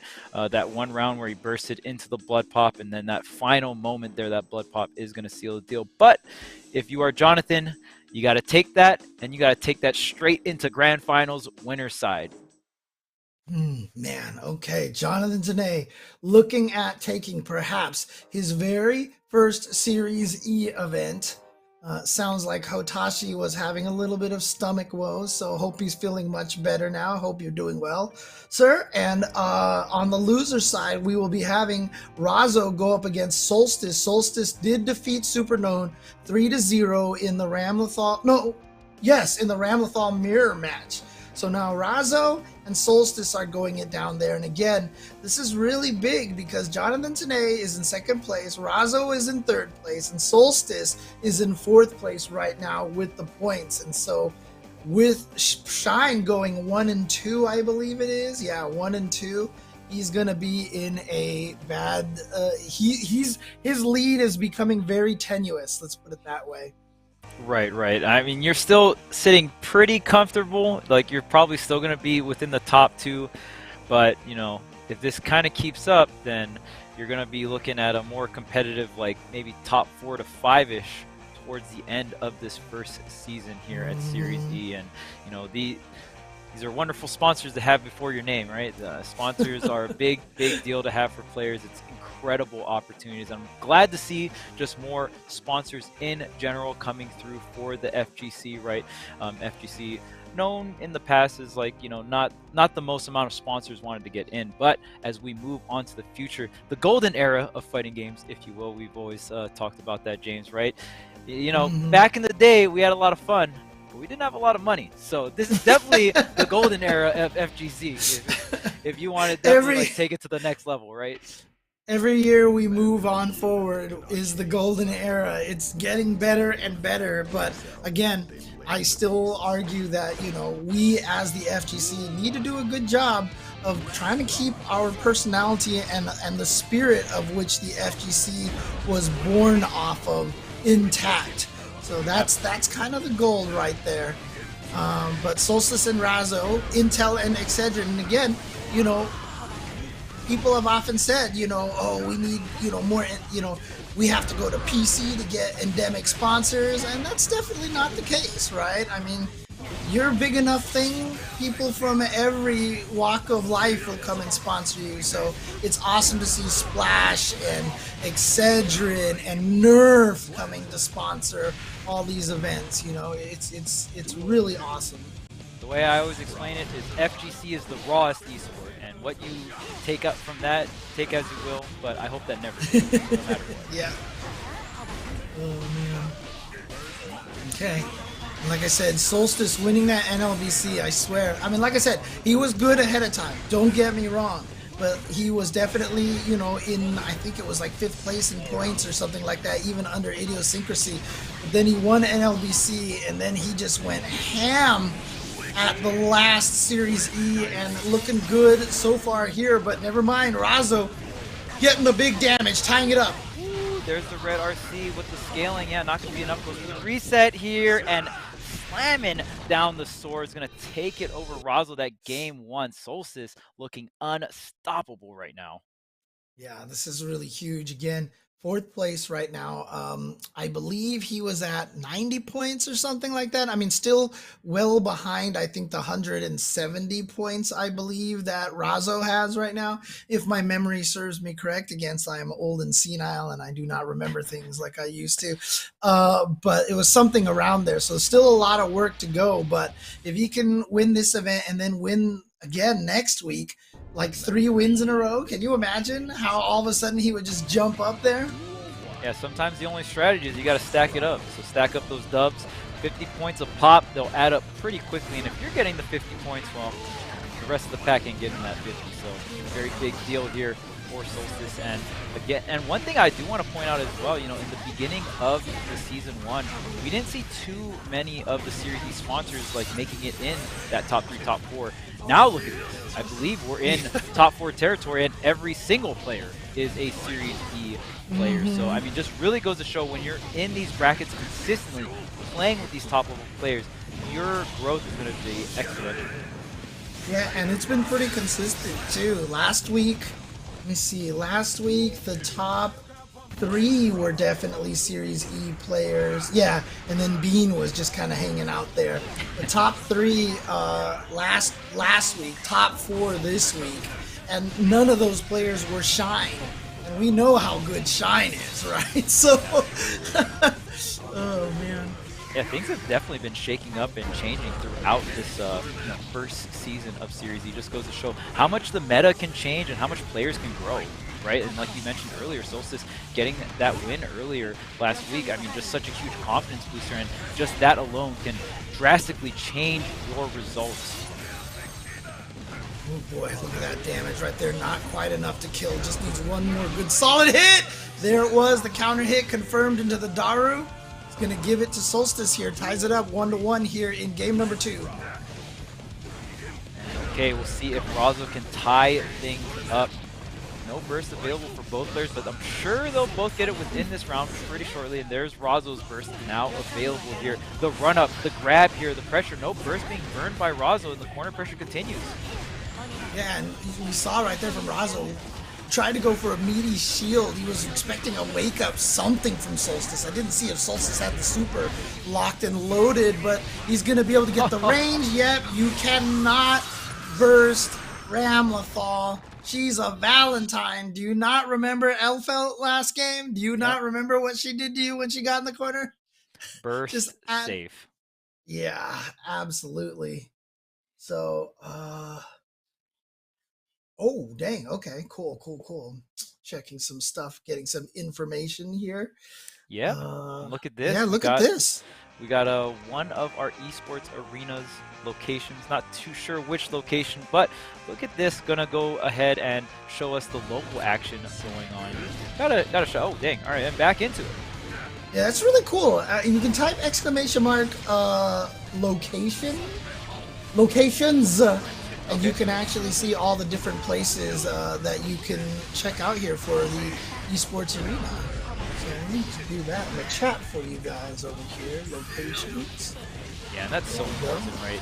The local scene is really the backbone for a lot of FGC communities. A lot of FGC communities thrive in that offline environment. You know, thank goodness for Strive netcode, and we can kind of expand from there. And the standard of rollback kind of being increased, but we definitely didn't have that before. So it was primarily an offline community. And again, shout outs to Strive, because Strive also really was responsible, I think, for letting a lot of the Japan and the Eastern countries really see what rollback is about, because Western developers have been talking about it forever. Killer Instinct, we've got it in Mortal Kombat and such. But unfortunately, one of the first games to get rollback in Japan that was a big game was Street Fighter V. And their rollback wasn't great, obviously, and definitely made a lot of people kind of sus on the whole concept of rollback. But when Strive came out, even a lot of the Japanese players were like, whoa, this is what rollback is all about? Sign me up. Yeah, and don't be fooled. Rollback is a fantastic word, but there is such thing as bad rollback. Yes, absolutely. It is not an easy thing to implement. There's a lot that goes into it, so it is not a just plug and play solution. Oh, nice throw from Razo. Okay, backdash. That's such a common tactic against that guard block, the guard break move. Switch. I think that's. Go ahead. Yeah, the side switch there, not going to be enough. The explosion from the wall wasn't close enough there for Razo or for Solstice. Man, it's down to the wire, but Solstice was first. GGPO is the creator of rollback. Basically, it's the first rollback solution implemented by Tony Cannon and Tom Cannon. Yeah, and it's crazy because when you talk about rollback, okay, Solstice is going to be able to seal the deal here, 3-0 over Razo, and we've seen Razo with quite dominating performance, and we're going to go back here to the Walmart location. We got the locals for FGC and Smash Brothers going on right now. I can see the Walmart registers to the left. This is right in the heat of things, man. Dude, the craziest thing is that Idiosyncrasy 3-0'd Razo last week, and now Solstice 3-0'd Razo. Let's see, and then it was Jonathan Tanay who eliminated Razo last week. Okay, sorry, my bad. For some reason, I could have swore I remembered seeing Razo and Solstice fight each other last week, but that did not happen. Okay, never mind. But there you go. So Solstice is going to advance forward. He's going to be fighting Idiosyncrasy coming up next here in Losers Finals. And whoever wins this will be able to go up against Jonathan Tanay. And Jonathan Tanay, so Jonathan Tanay just waiting for the winner between Idiosyncrasy and Solstice now.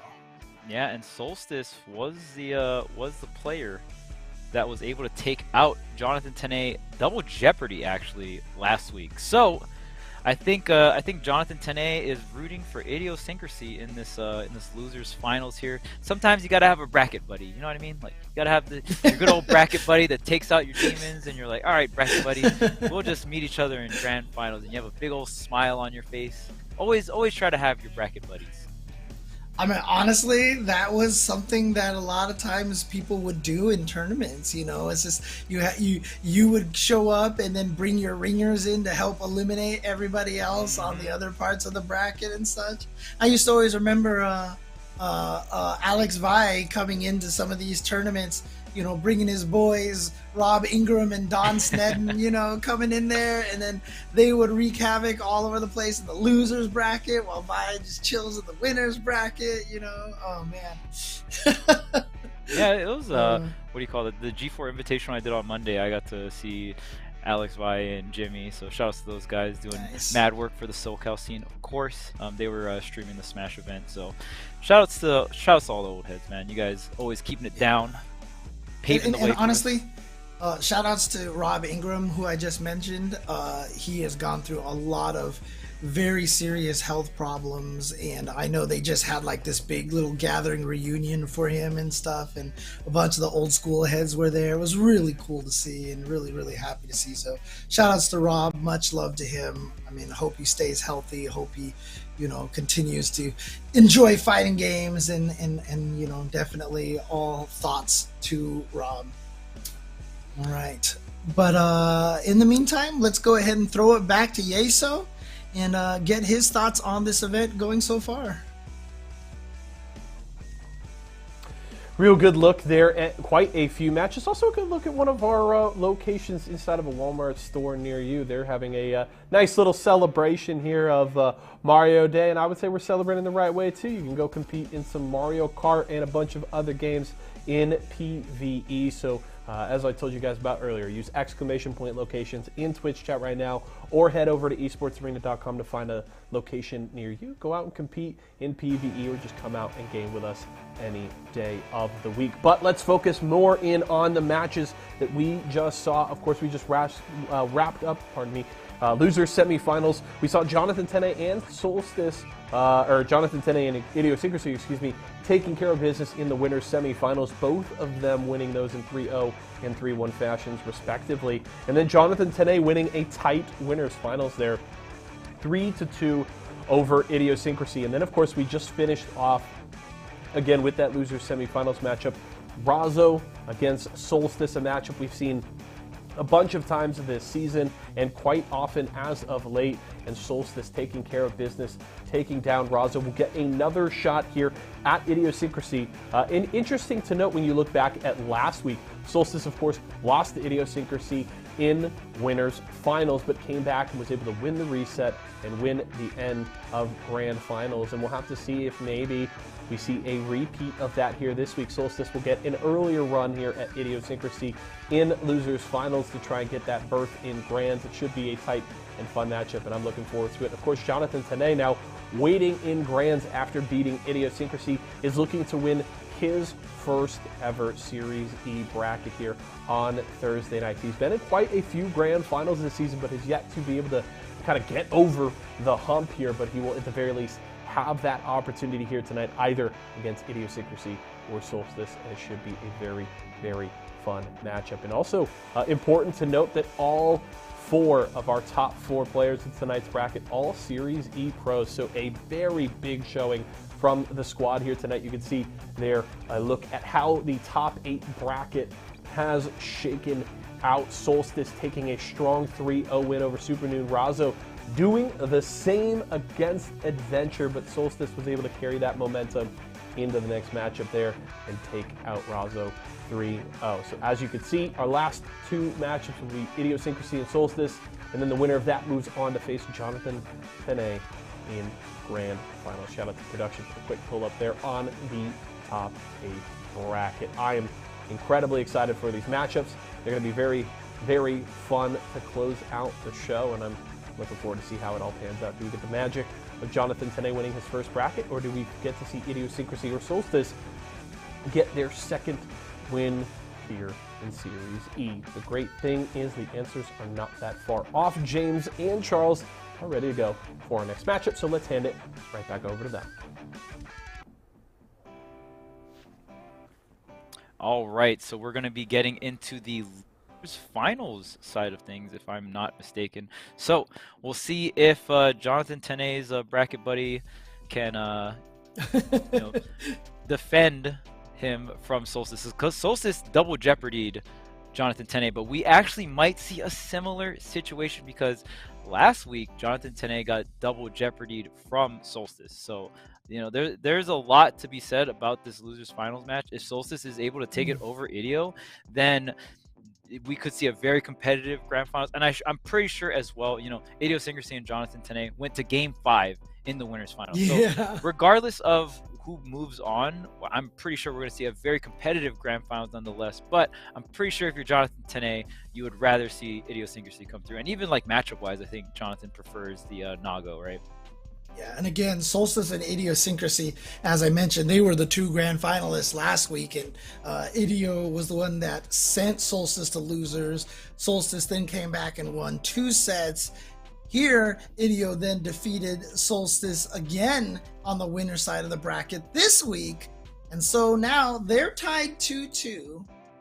And here it is. This is the tiebreaker for them now. One of them is going to be up 3-2 for the last 2 weeks. Now, Razzo definitely has more points than Solstice, so Solstice with a little bit. I'm sorry, Idiosyncrasy has more points than Solstice, so a little bit more on the line for Solstice coming up here. So Solstice definitely wants to try to take this over Idiosyncrasy, and as you mentioned, he defeated Tene last week, so. If he can defeat Idiosyncrasy here, he may have a very strong chance of taking the entire tournament over Jonathan Tene. Exact same top 3 as last week, but what order will it fall under? And that, I think that might be the first time ever that we've had the same top 3 back-to-back here at Series E. So a very not common thing to see. We'll see if the order is any different. Yeah, well, I mean, for sure, because Jonathan Tene got 3rd place last time, and he's guaranteed at least top 2. Right. So at least Jonathan Tene will place a little bit higher, but who he's got to go up against. Because the curious thing is, look, if Solstice wins, does Jonathan Tene try to use Soul against Solstice again? Or does he stick with the Zotto? I'm really curious to find out, but Idiosyncrasy doesn't want to find out. He doesn't want any of us to know because he wants to take this here and now and try to get revenge over Solstice for that 2-0 grand finals loss last week. This is a very common thing we've been seeing throughout Guilty Gear. More players willing to go for pocket characters, right? In previous Guilty Gears, it was so hard to play characters that you usually didn't see pocket characters come out, right? But in this game, we're seeing it more common, unless you got if you're maining Ramlethal or Nago or Leo, you should be safe. But we've seen Jonathan use multiple characters, and a bunch of other great players use multiple characters. First save, and that should be Have the read right there, use the RC, and that's always beautiful because you can't take that meter with you, so using an RC to bait out the burst for the round win is beautiful. Oh yeah, that's the best case scenario here for Solstice. You have all the resources to use against Idiosyncrasy just in case things get a little sticky here in the 2nd round, but I mean Solstice is just keeping up the pressure. Look at that, just going full screen away there, and then reading the Fukio movement forward and dashed in and checked it. He's going to get the super through the wall, but again, see, Nago doesn't die. This character just doesn't die. Yeah, look at all this meter that Solstice has to use. You can trade with it, but nonetheless, the counter hit will seal the deal, and Solstice still had that positive meter, still had another stick of meter ready to roll after that situation. So looking really good. And I mean, Solstice just very convincing game number 1. Yeah, really, really nice awareness that Idiosyncrasy was going to try to use that YRC to reverse that pressure because he got the sword.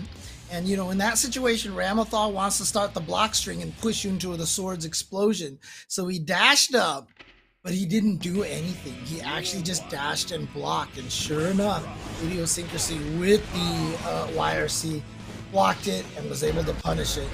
Ooh, there's the counter hit, but just going to back up with the Fukio and staying at this far slash range, doing wonders, and you just see Idiosyncrasy the whole time just walking up, abusing the fact that a Beyblade can come out at any given moment, and just being able to walk up to his opponents and just get that close slash off. Oh, there we go. Wait, was that just the trending that I just heard in the background? Yeah, I thought I heard a dog bark. Termy be barking.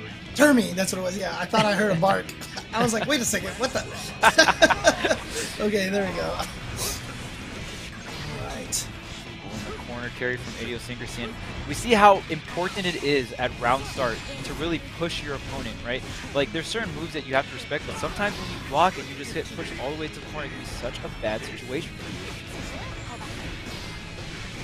Got caught by the sword and was close enough for the explosion. He wasn't expecting that. So here we go. Gets the wall splat, the wall break. Okay, what's the next here? Gonna run up. Yep, got that time for the Oki there. BRC to keep the pressure going. Yep, into the swords. Caught him low. Not sure what Idio was expecting Solstice to try to do, but the super is going to get him through the wall, through for the kill, into round 3, 1-1. Yeah, sometimes you just have to guess the gaps that Ramazan might try to use, and you just get blown back for, you know, the counter hits or whatnot because Ramazan kept it tight. But this time it's, oh man, but here it is, that close slash. We saw 3 in a row and forcing the burst from Solstice. There was definitely more to come. Like that close slash is it's plus. You have to respect it, and so he gets to just walk up and keep stealing turns on you all day. Look at all this meter from Solstice. Gonna ensure the corner push all the way up. Another red RC to just keep the block string up. Gets the opening, closes out. Now Solstice is up 2-0 here versus Idio. Dude, if Solstice and Idio fight each other, and Solstice is in winner's side, Idio definitely seems to have an advantage. But if Solstice is in the loser's side, Solstice has won. Like I said, they're 2-2 right now. But the 2 wins for Idiosyncrasy have been the winner's side bracket, and the 2 wins for Solstice have been on the loser side bracket these past 2 weeks. And Solstice looking like he's gonna make it 3-2 because he is up 2-0, and this is probably something that Jonathan Tanay does not want to see.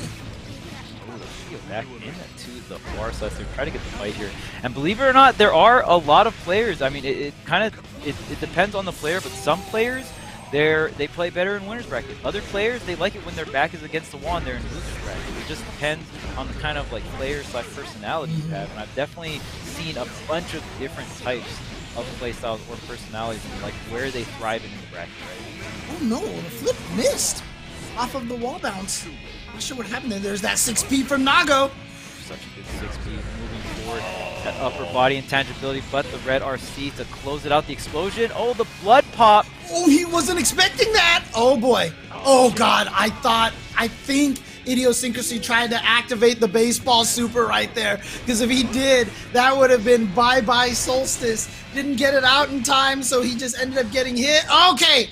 Finally goes in there instead of the frame trap, just goes for the throw. Yeah, and that bite going to drain all of that blood, which means the Beyblades are back online, which means you have to respect it, which means Idio just gets to walk up on you. This is why it's just so scary. Oh my lord. Just walks up and you got to respect it. You got to hold that, the blue RC in to the 6P. A lot of slowdown and a lot of intangibility. Idio going to take that round. I'm telling you right now, that last round, the way he kept walking up to Solstice, I feel like he's learning from Hotashi here, because that definitely was a very Hotashi-looking round. Yeah, and I mean, it looks so weird sometimes if you're the spectators. Like, why not just hit him at any given moment? The Beyblade can come out. There's so many different threats at that range that really makes it so Nago can move forward so freely. I remember too last week when these two were fighting with each other in grand finals, you know, Hotashi definitely was saying like, oh, I can tell you why Solstice is coming back and winning this now. I can tell you what, you know, Idiosyncrasy is doing wrong. I wonder if they talked with each other afterwards last time and maybe tried to give, maybe Hotashi tried to give Idiosyncrasy some advice. I don't know. But right now, Solstice is still in this, and if he's gonna take this, there it is. And Solstice, no matter what, still wins it with a 3-0 over Idiosyncrasy. Yeah, and right there, Idio couldn't get anything started. And it was like every game was close. It went down to the 3rd round. You wouldn't have expected it to be the 3-0 that it became, right? But Solstice just was able to close out that 3rd round every single time. Yeah, so Solstice taking it 3-0 here, and in the past 2 weeks, 3-2. But again, all of Solstice's wins have come with his back against the wall when he was in loser's bracket. So he's winning them when it counts. And now the interesting thing is Jonathan Tanay, you mentioned that he was double jeopardied by Solstice last week. But that was also because Jonathan Tanay was going with Soul, and it just didn't look like it worked very well. But there might be a reason. I mean, he might just feel like the Zotto versus Ramlethal match just sucks. Yeah. And so I'm curious to see what Jonathan Tanay is going to go with here in Grand Finals. Yeah, and Solstice setting up another opportunity to double jeopardy the Zotto extraordinaire once again. If, you know, right now Jonathan Tanay is in winner's side, but if Solstice is able to defeat Jonathan twice in a row, you're going to be able to get the juicy 50 points, the juicy first place here, and of course the prize money as well that goes along with that. So we'll see if Solstice can set that up, or if Jonathan will finally take home his first W for Series E. Has been the runner-up many times. He's placed top 3, top 4, top 5 many times, but really want to see Jonathan pull out the W here, just because, you know, I think it deserves a dub. He's had like maybe 1 or 2 second places or something, but yeah, always the bridesmaid, never the bride. And so let's see if we can get him a victory this week. But in order to do it, he has to defeat the person who double jeopardied him last week enough to get Jonathan Tanay to try to play Soul against him. Again, like I said, there just must be something about that matchup. So he has 2 sets to play with here, so he could try the Soul in the first one. Maybe if it doesn't work out well, he can try the Zotto, or he can try the Zotto, and if it doesn't work out, he can go to the Soul. So he's got a little room to play with, but again, he has to lose 1 set of 3 out of 5 to get sent to loser's bracket, and then a 3 out of 5 will eliminate him. And after that reset, of course, the score goes back to 0-0. So he has a few more games, but he just needs to win 1 set, and then he will be the winner. Yeah, it's going to be tough here. Definitely a matchup that, you know, is enough to even get Jonathan to switch out. I think that already, you know, when you see something like that, it's like, okay, well, if the matchup is already bad enough for you to switch off Zotto, I'd imagine if Jonathan could, he would just play Zotto for every single matchup. Yeah, but, you know, Ram might be one of those tough matchups where, you know, it could be really rough. But this time, going to start things off with the Zotto. I mean, last week you tried the Soul, right? I think this week you come in, and you also have a whole extra set to work with. So almost why not, right? And again, you know, playing that last week is good information, right? Because, like, let's say they didn't play last week and he didn't try to go with Soul. Now he might be questioning himself, should I try the Soul? But the Soul didn't go so well last week, so this might give him a clearer conscience to come in here and give it his all with Zotto without, you know, wondering if he's making the right choice or not. Okay, we're going to let the intros rock here for Grand Finals. Jonathan Tanay versus Solstice. Of course, Solstice is in the loser sides of things, so if Solstice can take 2 sets to get the victory, we will see, though. Jonathan going to start things off and getting a bit of damage here and getting the corner pressure going. Oof, 6P getting the burst out of Jonathan Tanay right away. Here we go, corner pressure time. Can he maintain this corner pressure? All right, no more Eddie, but he's about to build it back. So there he goes. He tried to summon, but didn't get it out in time. 6P to see if she was going to swing. Did not. So he PRC'd it. Good burst from Solstice. Yeah. Okay, here's the needle. Yep, there's the tap that's opening. Are you going to go for the wall break? Yeah, I mean, go ahead and take the round with that. Solstice low enough health there. And Jonathan starting things off hot here with the Zotto. Right. Oh, there's that 6P again from Solstice getting the anti-air. Look at this damage. The wall carry. Oh my goodness, where did all of Zotto's health go? Windshield wipers don't care about the Zotto health bar, diminishing it so quickly and using the leap to close the gap to super, and just like that, Jonathan getting blown back that second round. And those are the kind of rounds that make you probably realize why Jonathan probably wanted to try another character, because that one was domination by Ramlethal. But here we go. If you can get this corner pressure going, again, Ramlethal outside of that super, same problem as a lot of other characters, doesn't have the best defensive tools. Here we go, pressure with the needle. so volatile in a sense where, you know, as long as Zotto's not getting pressured, but when Zotto is getting pressured in the corner by Ram, it almost feels like he can't do much. There you go, Jonathan Tanay with Zotto. Okay. One more game than he won last week against Solstice. Already an upgrade. Already. So there you go. So Jonathan Tanay looking good here in this first game. If he can take 2 more, this will be Jonathan Tanay's first win at Series E. And I think Shine isn't going to get any points. And if that's the case, and if Jonathan Tanay can win, if he gets second place, I believe he ties with Shine. If he wins this, I think he surpasses him. All right, so big deal in terms of the standings here. Jonathan getting out of the corner. Very, very important versus Ramsal, one of those characters that thrive off of that corner pressure in the red RC to keep the windshield wipers safe here. Jonathan getting a little bit, getting this, getting Eddie out here. Side switch, okay. Right. Oh, there we go, the command grab. Is he gonna RC this? No, he's just gonna save the meter here. Oh god, just throw out the sword. Save the meter, but it might be for naught.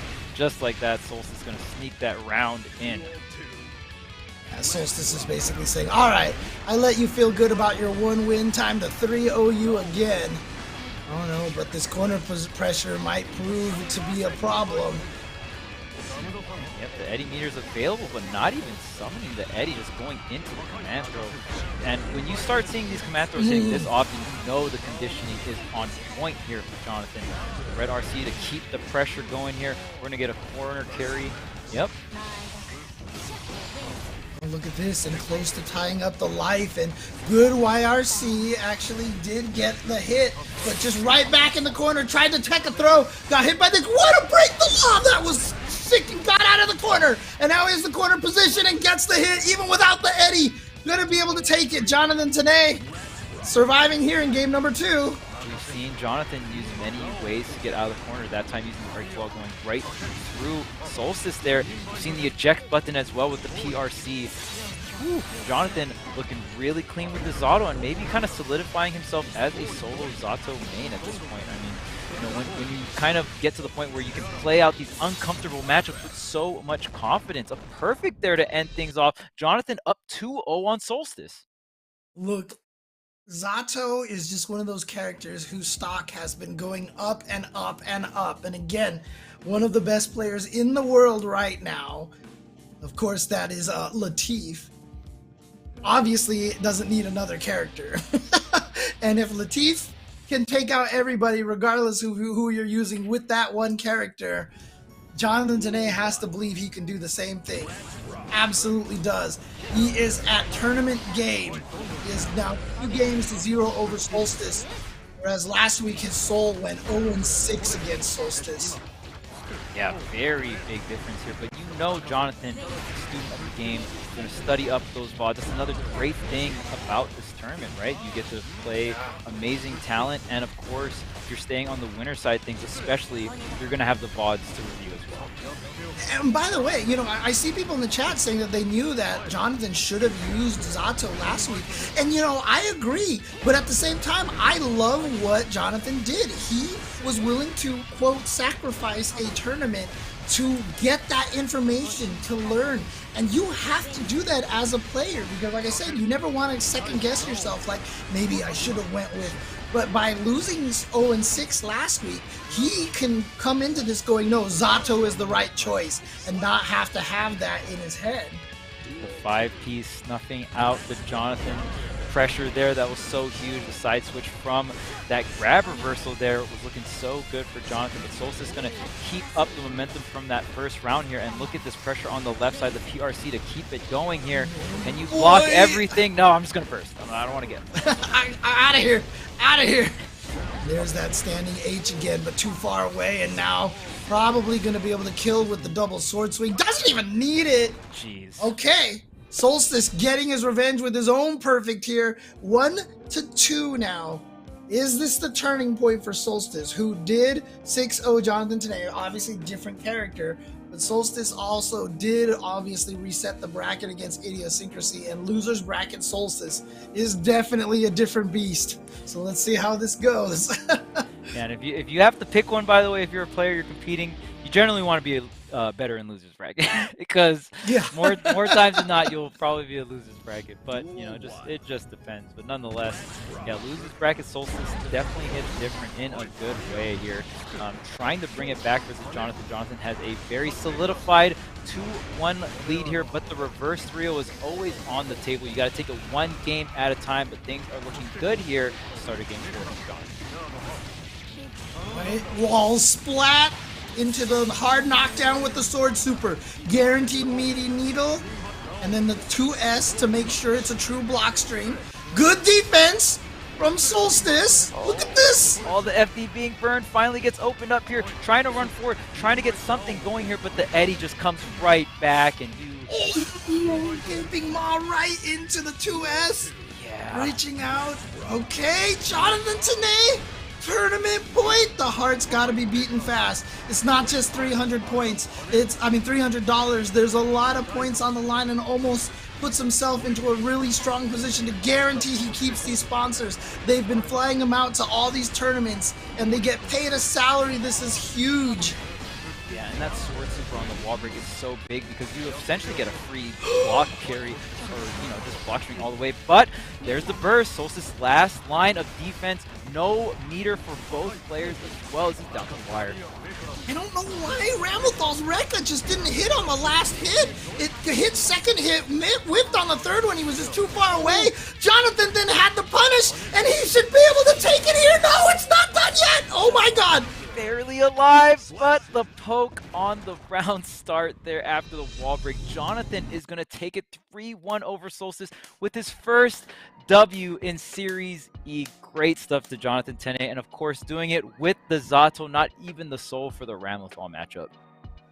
Jonathan Tanay with his first win, and as we said, he has been so consistent. Second place in points despite not having won a single Series E. Well, you know what? That distinction is no longer a truth. He has now logged in his first Series E win. Congratulations to Jonathan Tanay. Let's go, Jonathan. And like I said, I think he was at 210 points, and I'm pretty sure Shine was at 250. Which means he should be at 260 points now. I think Jonathan Tanay leapfrogged over Shine and ends up in the lead at this point. It's big win for Jonathan Tanay. Hit him with the Eddie Frog leap. Whoop, right over to first place. Exactly. Yeah, and it's crazy because especially with this tournament series, you know, Series E, I feel like we got to see like the start of Jonathan's Zotto journey. You know, like, well, we're seeing him play a little bit more and more, still seeing the soul here and there, but really like the beginning, if you will, of the Zotto journey, and you know, coming full circle, Jonathan finally getting a W, and you know, his Zotto has improved drastically throughout this Series E tournament. So shout outs to Jonathan, always on the grind, always trying to push this character as far as possible, and now finally getting the first Series E W here. So congratulations, you know, he played amazing. So again, congratulations. Week after week, these same top three as last time, as you pointed out, shows just how strong it is when you keep getting this practice in here. But really happy for Jonathan Tanay. He has been looking so solid, so strong, and honestly, for me, you know, the points show that he's been one of the most consistent. But even just from a spectator point of view, I feel like he's been playing so strong. But I think that'll do it from us here, Charles. So the two of us will bid you guys adieu, but let's throw it over to Yeso to get his final thoughts on the tournament. Yeso, take it away.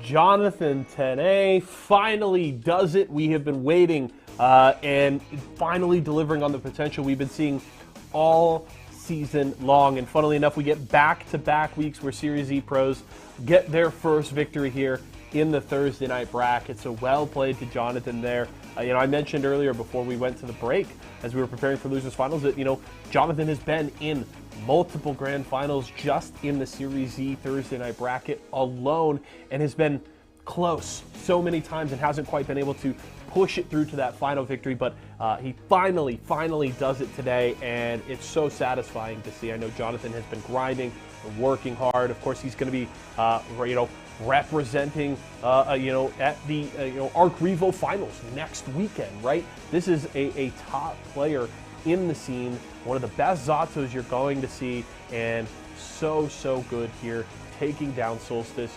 Hats off to Solstice for, we've seen quite a few times players in the Thursday night bracket, they get a win one week, they come out and they just kind of drop the ball the week after, but Solstice came out and gave another really strong showing here, taking down Idiosyncrasy and Razo in the losers bracket, getting up to fight Jonathan Tanay here, and it doesn't work out in grands, but Solstice with a great showing. But in the end, it's all about Jonathan Tanay, who finally gets that, monkey off his back and gets that win under his belt. So congratulations to Jonathan.